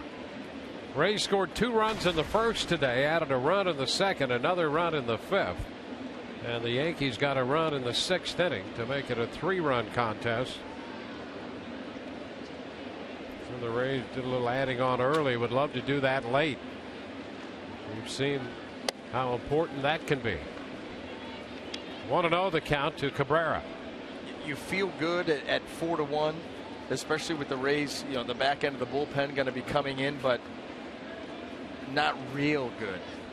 You like to have that 4-5 run lead. You get a couple of guys on and get one out of here. And the Rays bullpen, you know, they've been scuffling a little bit here over the last week and a half.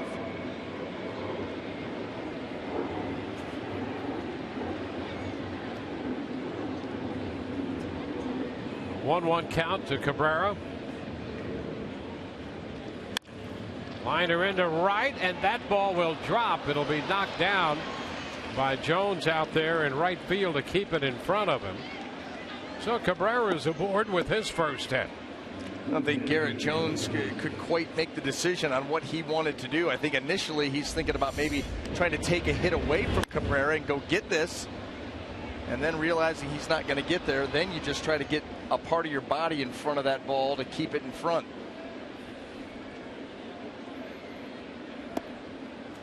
Tom Amansky would be very upset with that form.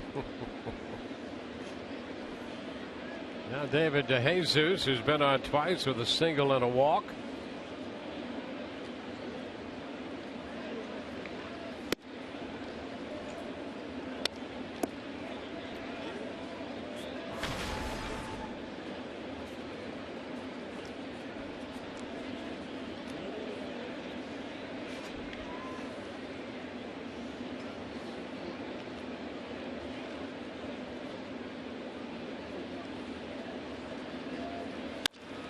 Ground ball headed for Drew. Gregorius 1. First base 2. Yankees turn a double play in the 7th. Middle of inning 7, and the Rays lead 4-1.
Just a magnificent day in the Bronx. The Rays lead this game 4-1. Today's game summary brought to you by Gold and Diamond Swords. Erasmo Ramirez giving the Rays 6 innings today of 3-hit, 1-run baseball. 3 strikeouts and 3 walks. The run came on the Alex Rodriguez home run. The Rays got out in front early with a couple in the first, another one in the second, and their 4th run came in the 5th inning. A couple of RBIs from James Loney. Kurt Casale drove in 1, and the other run scored on an error. So we go to the bottom of the 7th inning, and a quick look at Erasmo Ramirez in the 6 innings he turned in today. Well, Erasmo Ramirez once again quietly puts together a very, very solid start for the Rays on a day that they desperately needed it. The way that they lost these first 2 games of this series, want to get a win before they head out to Kansas City, and that man right there did everything that he could to put him in position to do just that. Xavier Cedeno is going to take over on the hill to begin the 7th inning, making his 33rd appearance. Well, that ERA at 2.66. Going to be working here to the bottom part of the Yankee lineup. And this is the matchup that Kevin Cash and Jim Hickey like.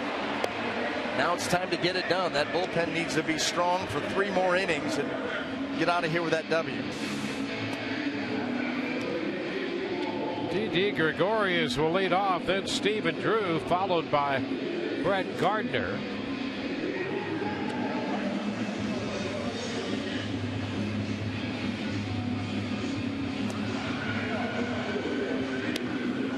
Rays on the heels of 2 walk-off losses. They're 4-8 against the Yankees this year, and just 1-4 here at Yankee Stadium. Starting today, the Rays trailing New York by 3. See Baltimore 2 back, running second, and then the Rays and the Blue Jays with identical records, 3 back. Boston 7 off the pace. Rays will be heading to Kansas City on this 7-game road trip. 3 here in New York and then 4 in Kansas City.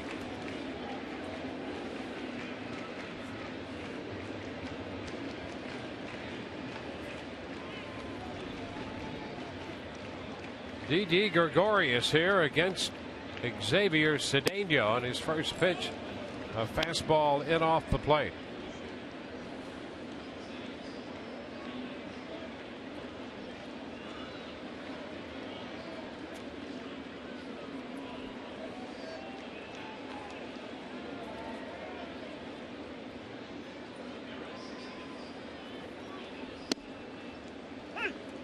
One ball, 1 strike. Now that's the pitch that Cedeno makes his money on, especially the left-handed hitters. That breaking ball that he can really sweep away from him. It's got a big break to it. And he's in front of Gregorius. 1-2. And that just makes him that much better when he can spot the fastball. Not going to overpower you with velocity, but put it in a good spot. Let you see it every now and then bring that guy out. A little tapper. Cedeno off the mound, and with the throw to first gets Gregorius. And a nice play there coming off the mound by Cedeno. Do not want to allow that leadoff man aboard, especially when you're getting ready to flip the lineup. And Gregorius gave himself a chance here. A little excuse me right here. But Cedeno fundamentally sound. Field, turn, and make a good throw.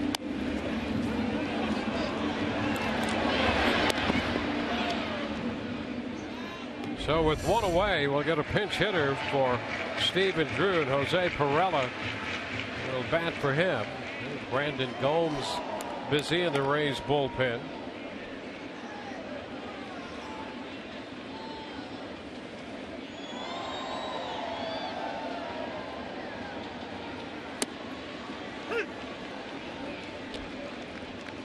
Strike 1.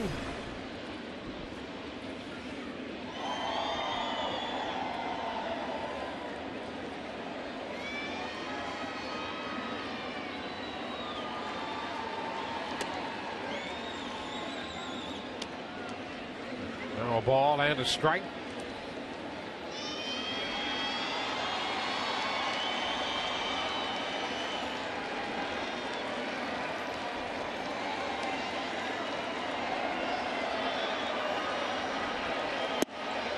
On the corner. That gives Cedeno the advantage in the count.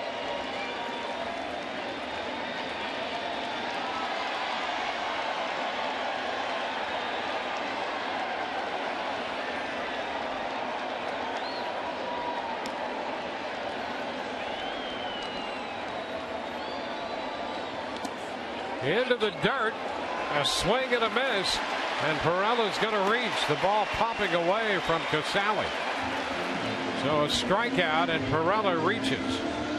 Kurt Casale could not keep that pitch in front. This is a breaking ball well into the dirt in front of the plate. The swing and a miss, and it just took a ricochet right there. And Kurt Casale, whether he found that right away or not, and it was pretty close, but look where this ball bounces.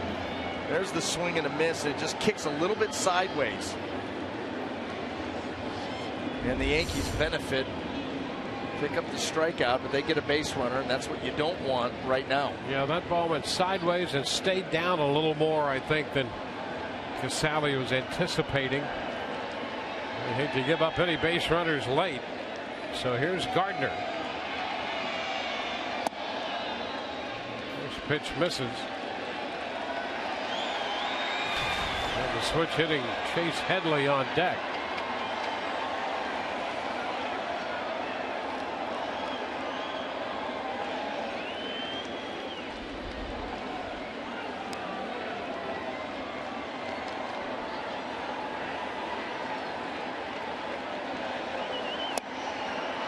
One and one. And that fastball by Cedeno, get a little cutting action to it. Nothing he throws is straight. The fastball will cut. You see the slider, you see the curveball.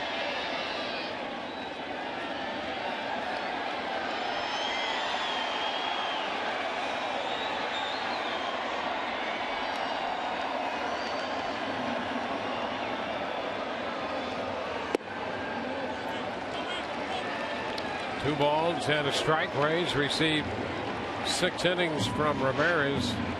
99 pitches for the Rays starter today. 103, his season's high in any single outing. Give up the run on the home run to Alex Rodriguez. 3 hits, 3 walks, 3 strikeouts. He also hit a man. Now Cedeno, 2-1 to Gardner. That'll even the count. You know, Brett Gardner wants to swing the bat so badly. He took the same pitch 1-1. Good pitch recognition, and he takes it. Throw it right again on 2-1, and this time he swings. He's got the count in his favor. Very happy with himself right here, but Cedeno 1 pitch away because you want it to end here. No more base runners, no tying run to the plate. Got to make a pitch.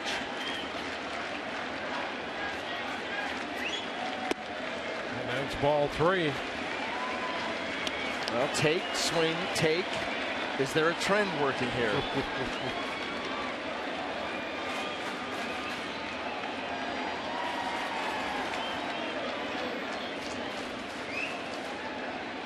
One on with 1 out. Bottom of the 7th inning. Threw him a fastball here. He may strike him out either a day late on the swing or looking. Catch him by surprise. Over to first. Making the hitter wait a little longer. Perella back easily.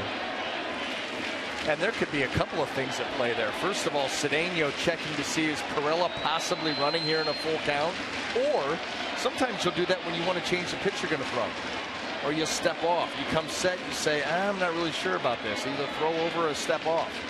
3-2, and he missed. Ball 4. 2 men on. Headley's going to be the hitter. And with 2 outs, let's take a look at that pitch. Well, he was able to. He wanted to go maybe closer to the plate. He does get the swing, but Brett Gardner able to hold up on a ball off the plate. And now you do get the tying runner to the plate with 2 aboard.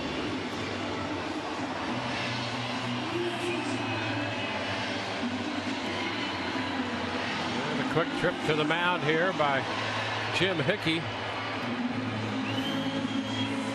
Chase Headley, 1 for 3 in the game. He had a double against Ramirez. He'll turn around and hit right-handed. Came into the game hitting .273 left-handed and .214 right-handed.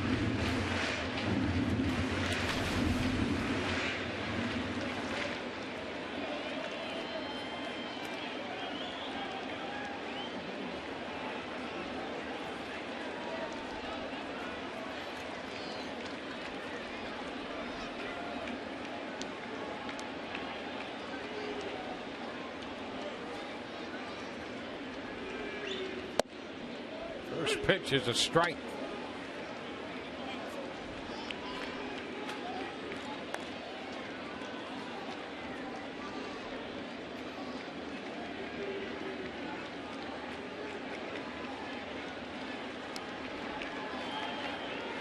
Cedeno got Headley to ground into a double play in the game Friday.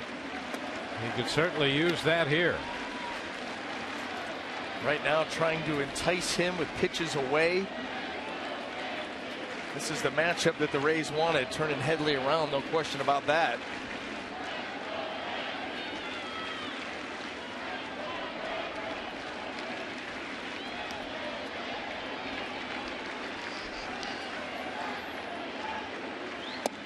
Strike 2.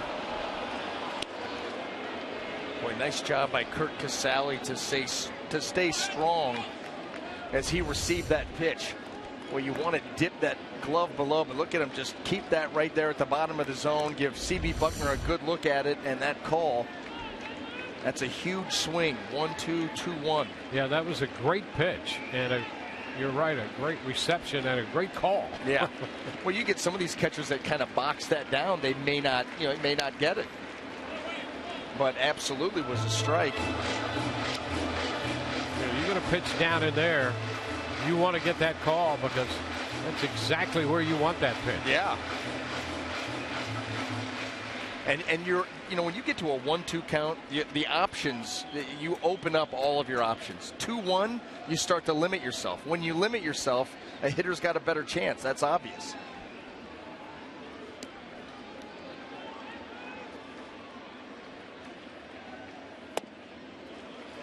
Now we go to 2-2. I don't know how you hold up on that. That was a good breaking ball there by Cedeno, presented well. That's one of those options. Start a pitch that looks like it's in the zone and then take it out of the zone. Nice job though by Headley to take it.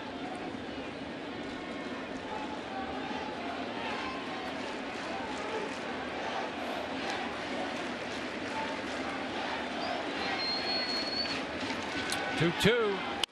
Ground ball back to the mound. Out at second. Out at first. He gets the double play for the second time in this series from Headley. And the Rays get out of that spot. Yankees do not score in the seventh. And here's the comebacker to start the double play. Forsythe in the middle. Rays lead 4-1.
and its mission of providing educational scholarships to families of military members who have been killed or disabled while serving our country. For more information, visit foxsportssupports.com.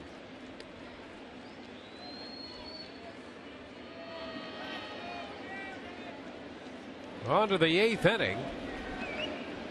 Evan Longoria will lead off here for the Rays. Ivan Nova worked the front 5. Brian Mitchell opening his 3rd inning. Pitch is down and away.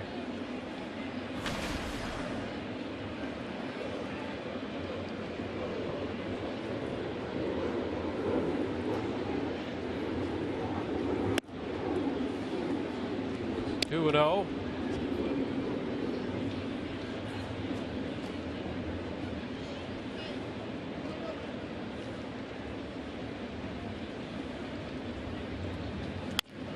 Check swing and a roller misplayed by Gregorius, who tried to make a barehanded pickup. Boy, he had a lot more time to make that play than I think he thought he did.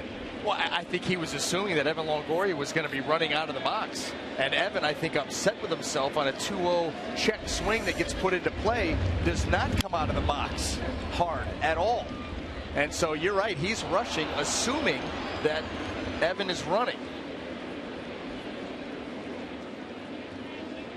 And he had to come from such a long way that if Evan was busting out of the box, he probably beats it or has a chance of beating it anyway. So Longoria gets a hit out of that. And here's James Loney.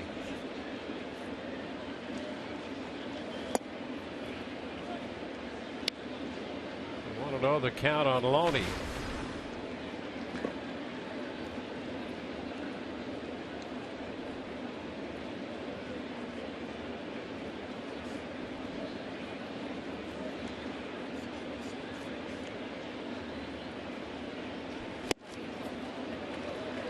One and one.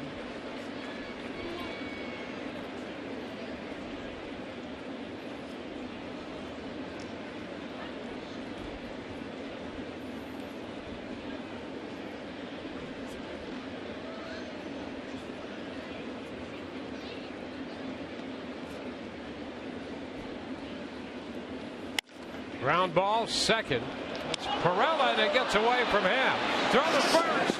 Wide there. That's going to allow Longoria to go to third. And down to second base goes Loney. The ball, a wide throw to first. The Yankees throwing the ball all over the place, and it went out of play. And now Kevin Cash would like to have an extra base still. Well, we'll see what happens there, but Perella, no effort on that play. That was a ground ball that initially he's thinking double play. He doesn't get it done. The ball gets away from him. Doesn't really go after it very hard. If he would have recovered quickly, he would have made the play at first. But he does not, and then he rushes the throw. I'm telling you, the whole pace of the game is starting to infect everybody because this has been a poor effort top of the 8th. It's a double error. A double error charge to Perella, and the Rays get men at second and third out of that with nobody out, and what a golden opportunity presented to the Rays in the 8th. Forsythe takes the pitch for a strike. Longoria at third and Loney at second.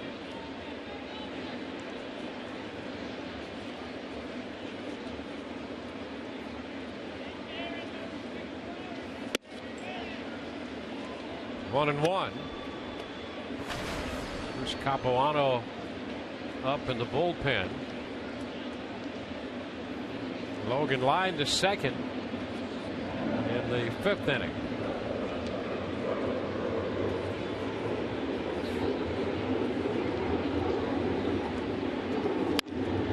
Looper into short right. That will fall fair. One run is in. Longoria has scored. Here comes Loney in to score on a little looping base hit for Forsythe, and the Rays get their 5th and 6th runs of the game.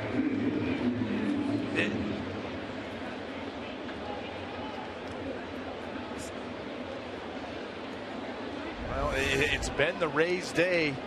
They get a couple of gift base runners, and then how about this placement by Logan Forsythe right inside the chalk.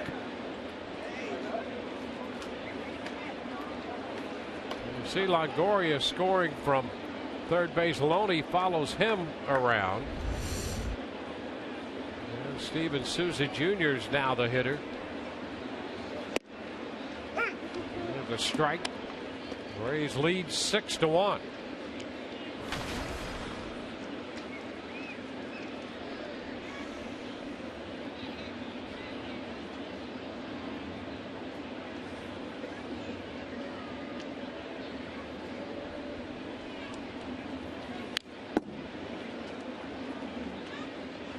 Two.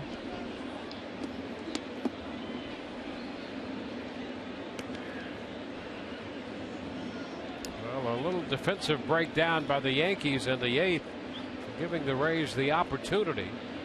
And the bloop base hit into right by Forsythe. That's both runs home.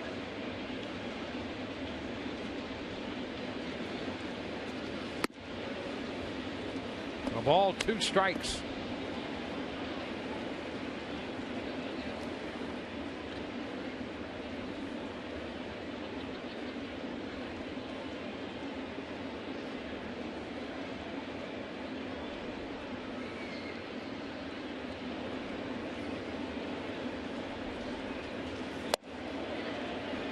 Two and two.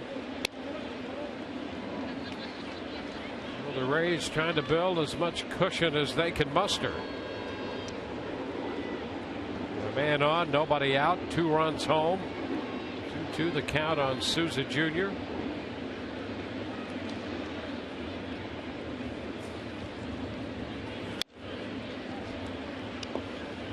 They were given those gift base runners. They were able to cash them in. Innings obviously still ongoing. Nobody out. You're going to cut through the heart of the Yankees lineup in the next half. So 5 runs. You'd like a couple of more.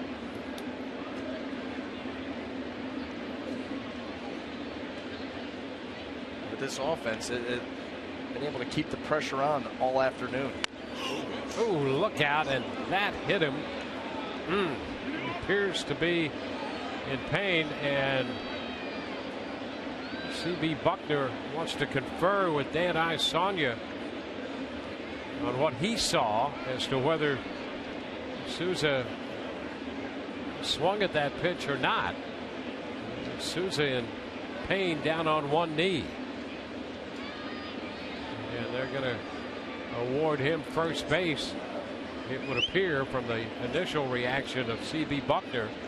And the Rays just hoping Souza's okay. You think about the velocity that Mitchell's been throwing with up and in, and hitting the hand that's holding the bat. Let's see where this gets him.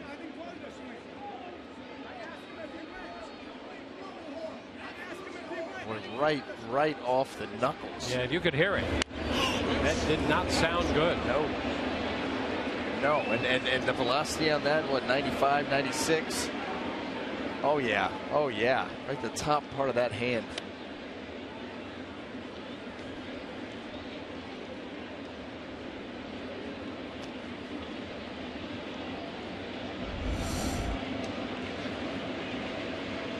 Souza hit by the pitch.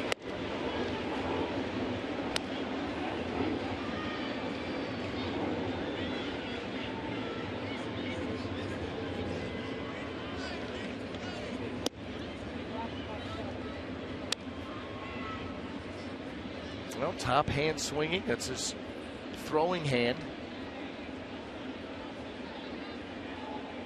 Yeah, he's not very comfortable right now with that. You can see.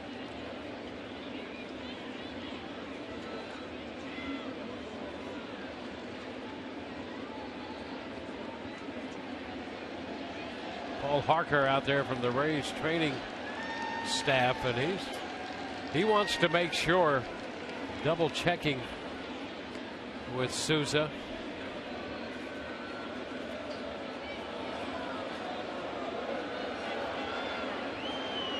Souza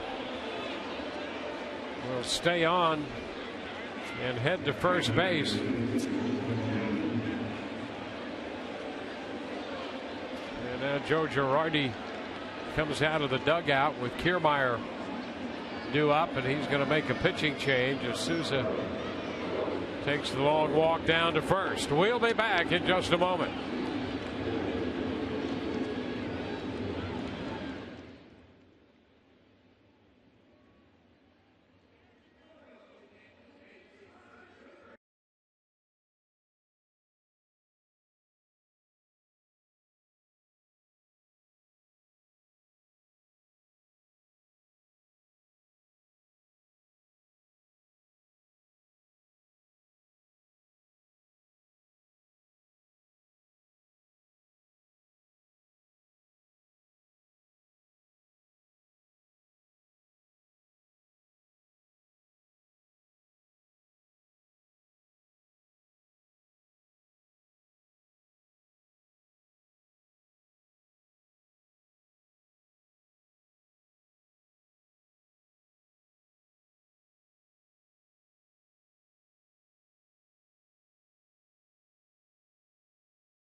Patrick's Tavern, proudly serving Rays fans for 18 years. Come join the party we call Hat Tricks.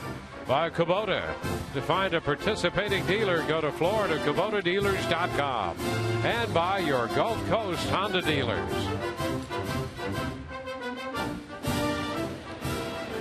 Rays with men at first and second. They have 2 runs home in the 8th. Nobody out. Kevin Kiermaier is going to be the hitter, and he'll face the veteran left-hander Chris Capuano. Capuano, 3 starts made, on for the 12th time, ERA to 5 even. He does have more strikeouts than innings pitched.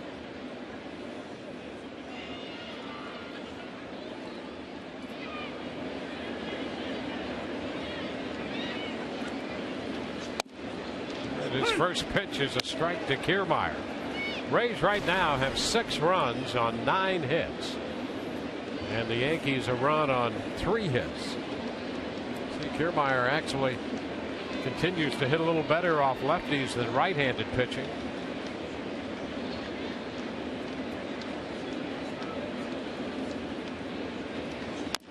A little tapper. That could be trouble. Capuano's throw. It just got him, and boy, was that close at first. Well, Capuano is smart. He knows who's hitting. He knows the way that Kevin Kiermaier is able to get out of the box, and good hop off the mound and no wasted movement. This tap here, you know Kevin's going to try to beat this out. Circle, turn, throw, and nice job by Teixeira to be able to flag this throw down. Moves the runners to second and third. 1 out now for Jake Elmore. That's where you're throwing with landmarks, Chris Capuano. You know you're close to the first base line, and obviously first base is just up from there because you're not actually picking up Mark Teixeira as much as you're turning and throwing where you think the bag should be. Breaking ball low, 1-0. Yeah, that's that mental image of where you are and a sense of where everything else is around you.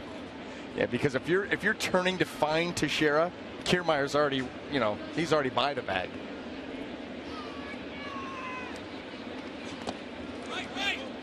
2-0. It's like that sense that infielders have when they make a great stop one direction or another and have to turn and throw in the direction of first, and how many throws that you see are right there. It's the same concept. timing and the mental image of where you are and where you want to go with the throw.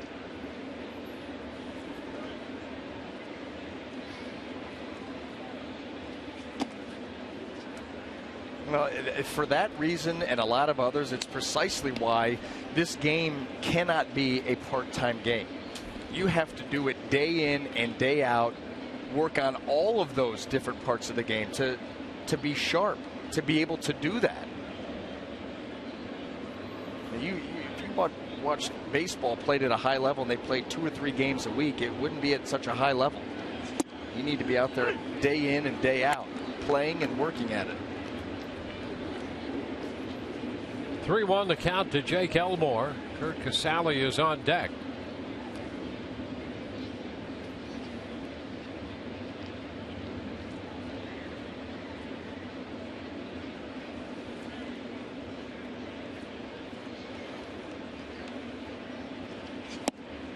And ball 4 will load the bases. 1 out, bases loaded for Kurt Casale.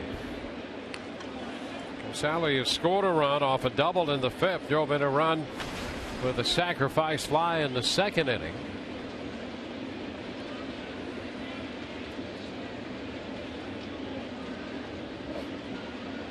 Rays have scored 2 in the 8th. Looking for more.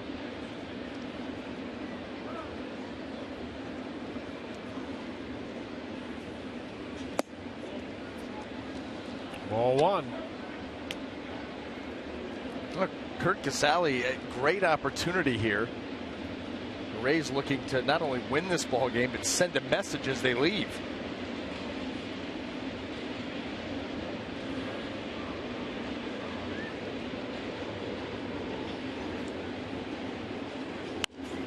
Well, the Rays have lost 2 games here in significantly un-Rays-like fashion, giving up the lead twice in the first game to lose on the walk-off home run, and then the error that ended yesterday's game. They just don't do things like that. No, and then why not win a game in blowout fashion and score like 9 or 10 runs, because that's very un-Rays-like too. Seems like a great idea. 1-1 to count on Casale. They're certainly positioned to do that. A 5-run lead right now with the bases loaded. 1 out in the 8th.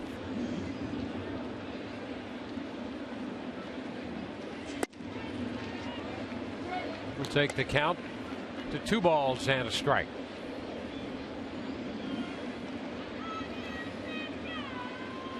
Rays with 4 runs off Nova, 2 off Mitchell. Capuano inherited a couple of base runners and put another one on. Capuano takes ball 3. 3 balls and a strike.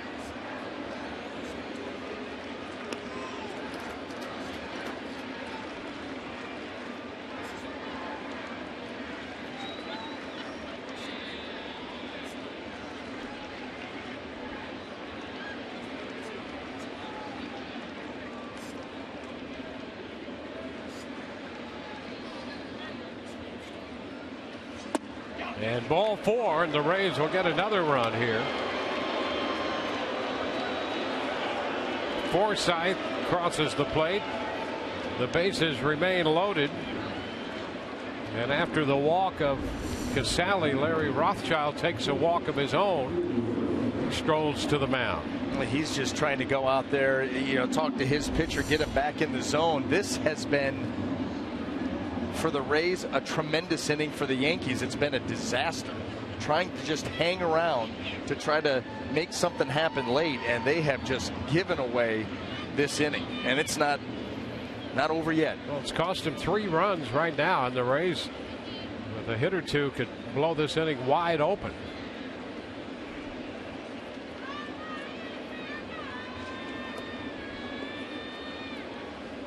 Well, the Rays have that infield hit when Gregorius thought he had very little time. Turned out he had a lot of time. That went as a hit for Longoria.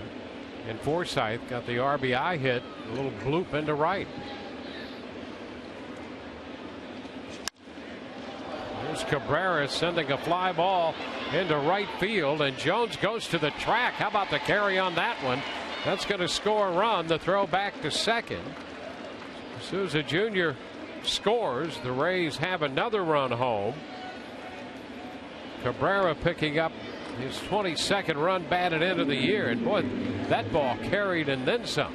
That looked to be off the bat routine. Right fielder's not going to have to move very far to make that catch. Fly ball. He hit it high. He was inside of it. A breaky ball, and that's that jet stream you're talking about, because that ball all the way to the warning track. But it does lead to another Rays run. So it's an 8-1 ball game, and Brandon Guyer will pinch hit for David DeJesus. First and third Rays runners. Guyer sends one into right. Jones under this one making the catch. 9 men come to the plate for the Rays. They score 4 and lead 8-1.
Live, the postgame presented by Checkers. Rich and Orestes along to anchor the coverage from the studio today. We'll have Kevin Cash in his press conference. Todd Callis will have interviews from the clubhouse. Erasmo Ramirez highlighting this one with 6 strong innings. All of that on Rays Live, the postgame presented by Checkers. Changes for the Rays. Kevin Cash, a couple of outfield changes. Joey Butler's in the game in left. Brandon Guyer stays on and will play right field. And on the mound, another left-hander, Everett Tieford, on to face Alex Rodriguez. First pitch is a strike. Rodriguez with a home run in the 6th inning. His 16th of the year.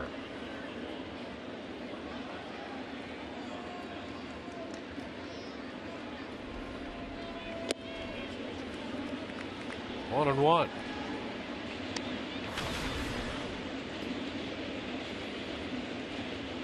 Seifert back from Durham yesterday with C.J. Riefenhauser optioned.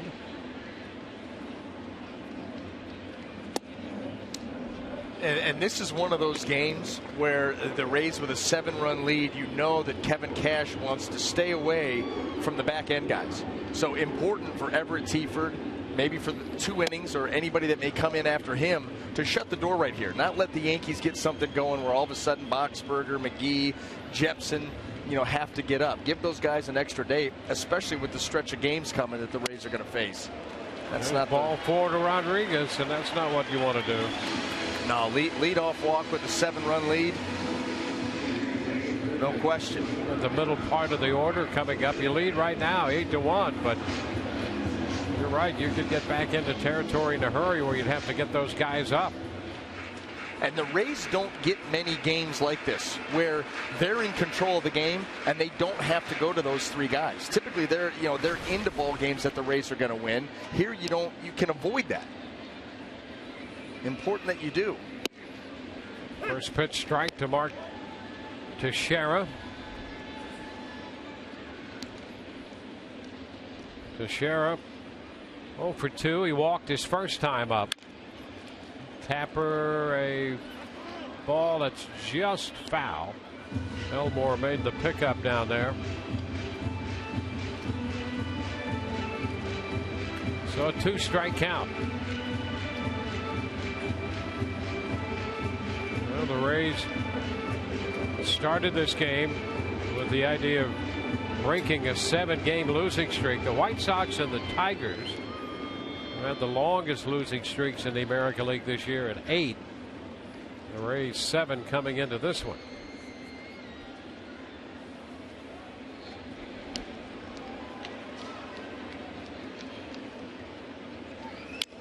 Teixeira just gets a little piece of that one. 0-2.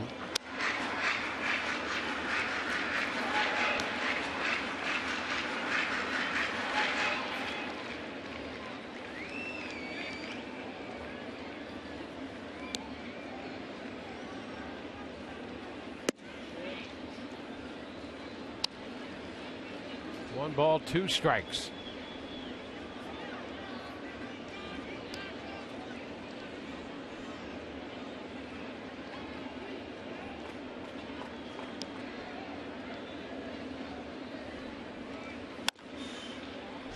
Again, a foul ball.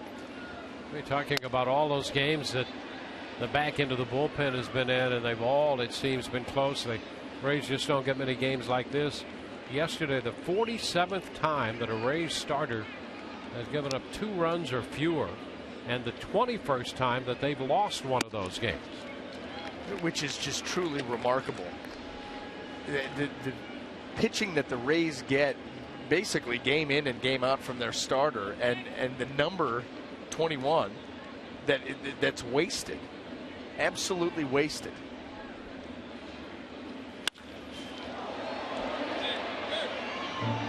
Count remains 2-2 on Teixeira.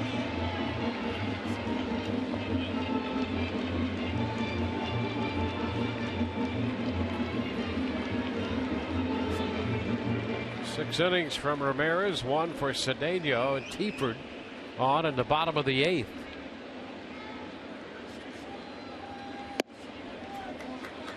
And the count is full.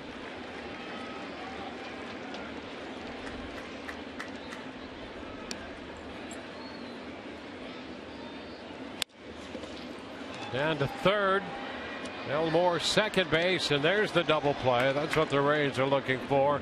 Elmore, Forsythe to Loney. Took a few pitches in that at bat, but Teixeira grounds into 2. And it got, you're a full count. You can't lose him there. You can't walk another guy. But Teaford, he did make a pitch, and that one pitch led to 2 outs. On the 9th pitch of the at bat, the Rays get a double play opportunity and turn it. First pitch strike to Brian McCann.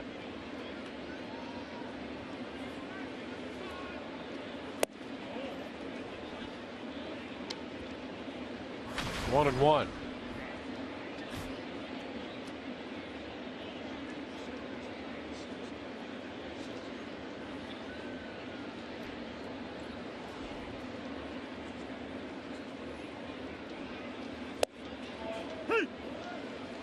One ball, 2 strikes.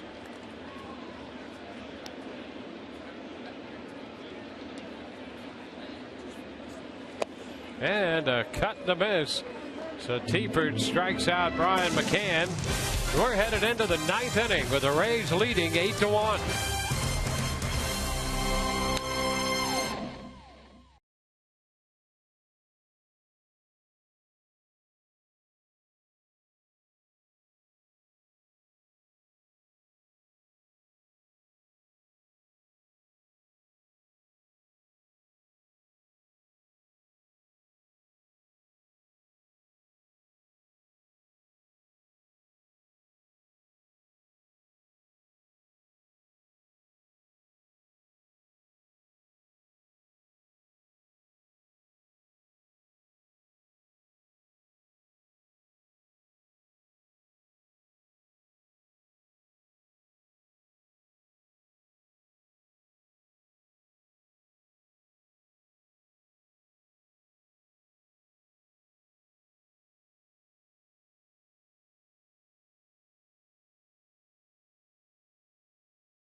At first by Loney and Kiermaier in center field. There's Souza. This defensive excellence brought to you by H.H. Gregg. Pitching and defense. That's the staples of this Rays ball club. And guess what? Today, they included offense. A little bit late. And as a result, we're going to see the fourth New York pitcher of the day. Nick Rumbelow, who pitched here the other night. Nova, Mitchell, and Capuano there preceded him.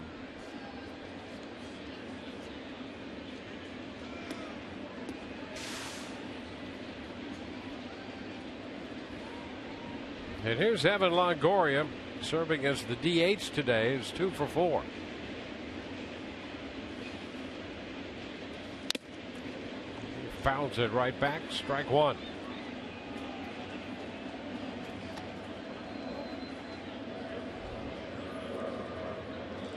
Nova 5 innings, Mitchell 2+, and Capuano got credit for the entire inning in the 8th.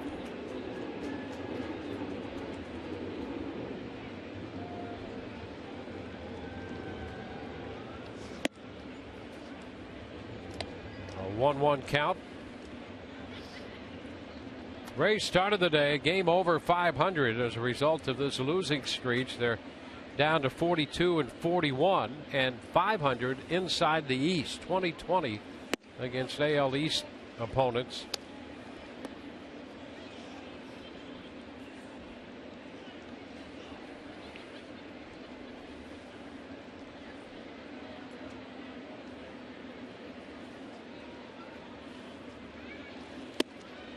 Cut and a miss.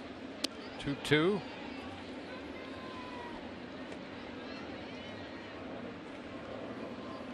James Loney next.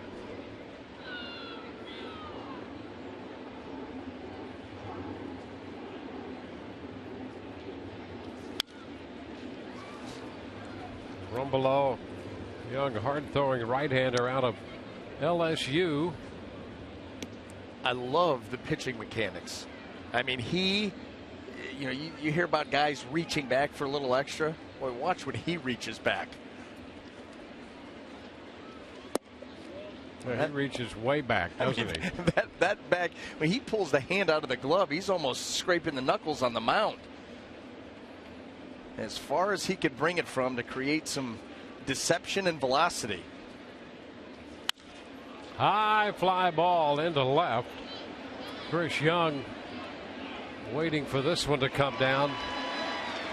One away.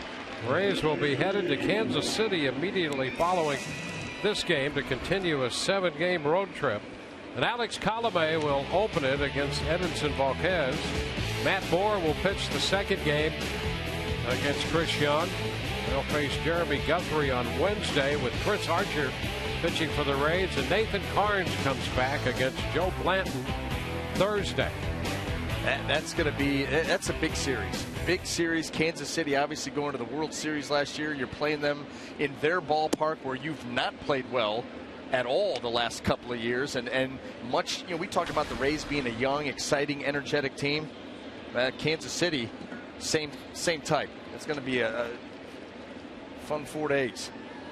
And the Rays certainly hoping that things turn around in Kansas City, where the Rays have lost 8 of their last 9 games. And not too good. And that win was a 1-0 win last April. No margin for error. No margin for error. And you know what? The teams that really, when you think about them, just in a general sense, they're built similar. Athletic, good defenders, a lot of athletes in the field. A pitching staff where it's designed to try to shorten the game, to turn it over to the back end of the bullpen so that they can just wipe you out. Well, that takes care of Loney. Out on strikes. And the second out in the 9th inning.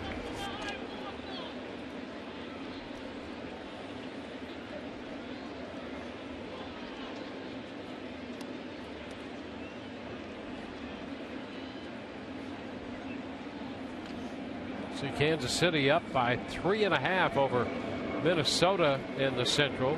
5 up on the Tigers. How about Minnesota? Just continues to lurk ahead of Detroit, 3.5. Torrey Hunter just insisted that was going to be a good team, and that's been a great veteran addition to have him come back to Minnesota.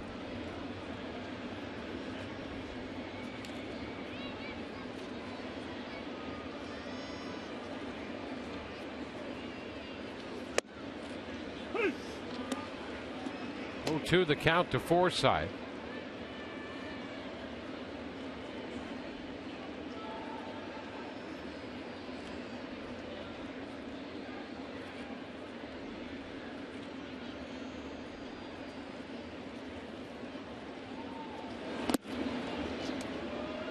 A ball, 2 strikes.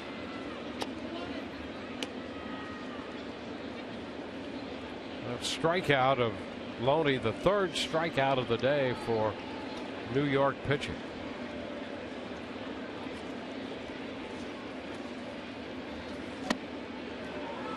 And that is the 4th strikeout of the day for New York pitching. 3 up, 3 down. 8-1 Rays.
FIFA Women's World Cup final is here, and it's a rematch 4 years in the making.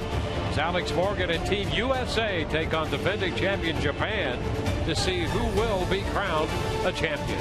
Coverage begins at 5 p.m. Eastern only on your local Fox station and streaming live on Fox Sports Go. Here at Yankee Stadium, bottom of the 9th inning, and Garrett Jones takes the first pitch for a ball. Well, I sure hope that we have TVs on the plane to be able to watch that. Yeah, because it'll, by the time this game's over and you pack up and head to the airport and get airborne for Kansas City, you'll be in the middle of the action. Ground ball right side from the outfield. A backhand pick out there by Forsythe out of the shift, and they take care of Jones. A simple little ground ball to the right side, and there's bodies littered over there all over the place. This is great right here. Everybody's scrambling to get this ball by Garrett Jones, a dive, and then how about the play by Forsythe behind him? Dive by Elmore, Forsythe, and then got a throw on the run. It's a nice play. A strike to Young.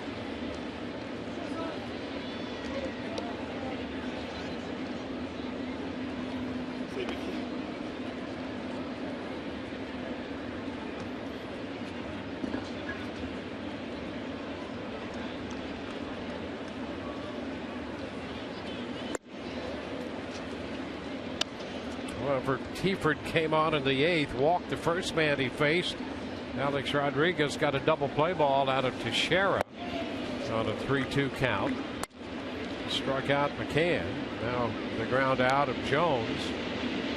2-1 the count on you.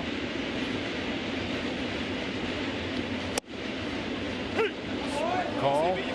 There was a straight call there gotten by Kurt Casale, the way that he went down there and was able to present that pitch. And that's why Chris Young right now talking. The first complaint we've seen was CB Buckner. Watch where this pitch ends up. Yeah. CB wants to go watch the soccer match too. 2-2 and a foul ball straight back out of play. Oh, I think he caught it, but he caught it right off his phone. Well, it's trade-off. Swing and a miss. That takes care of Chris Young. And I think a few parting words for CB Buckner, like, see what you made me swing at? You're going to call that crud down there, and I got to swing at it now.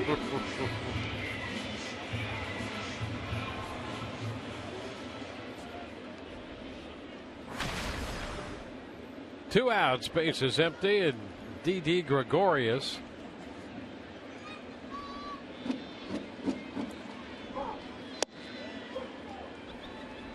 A little bit wide, 1-0.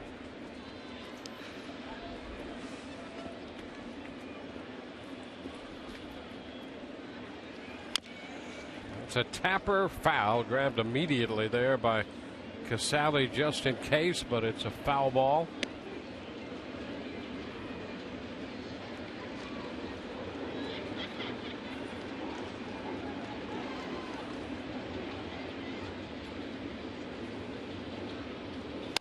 Ground ball right side for Forsythe. This will do it, and the Rays are winners. It's an 8-1 final.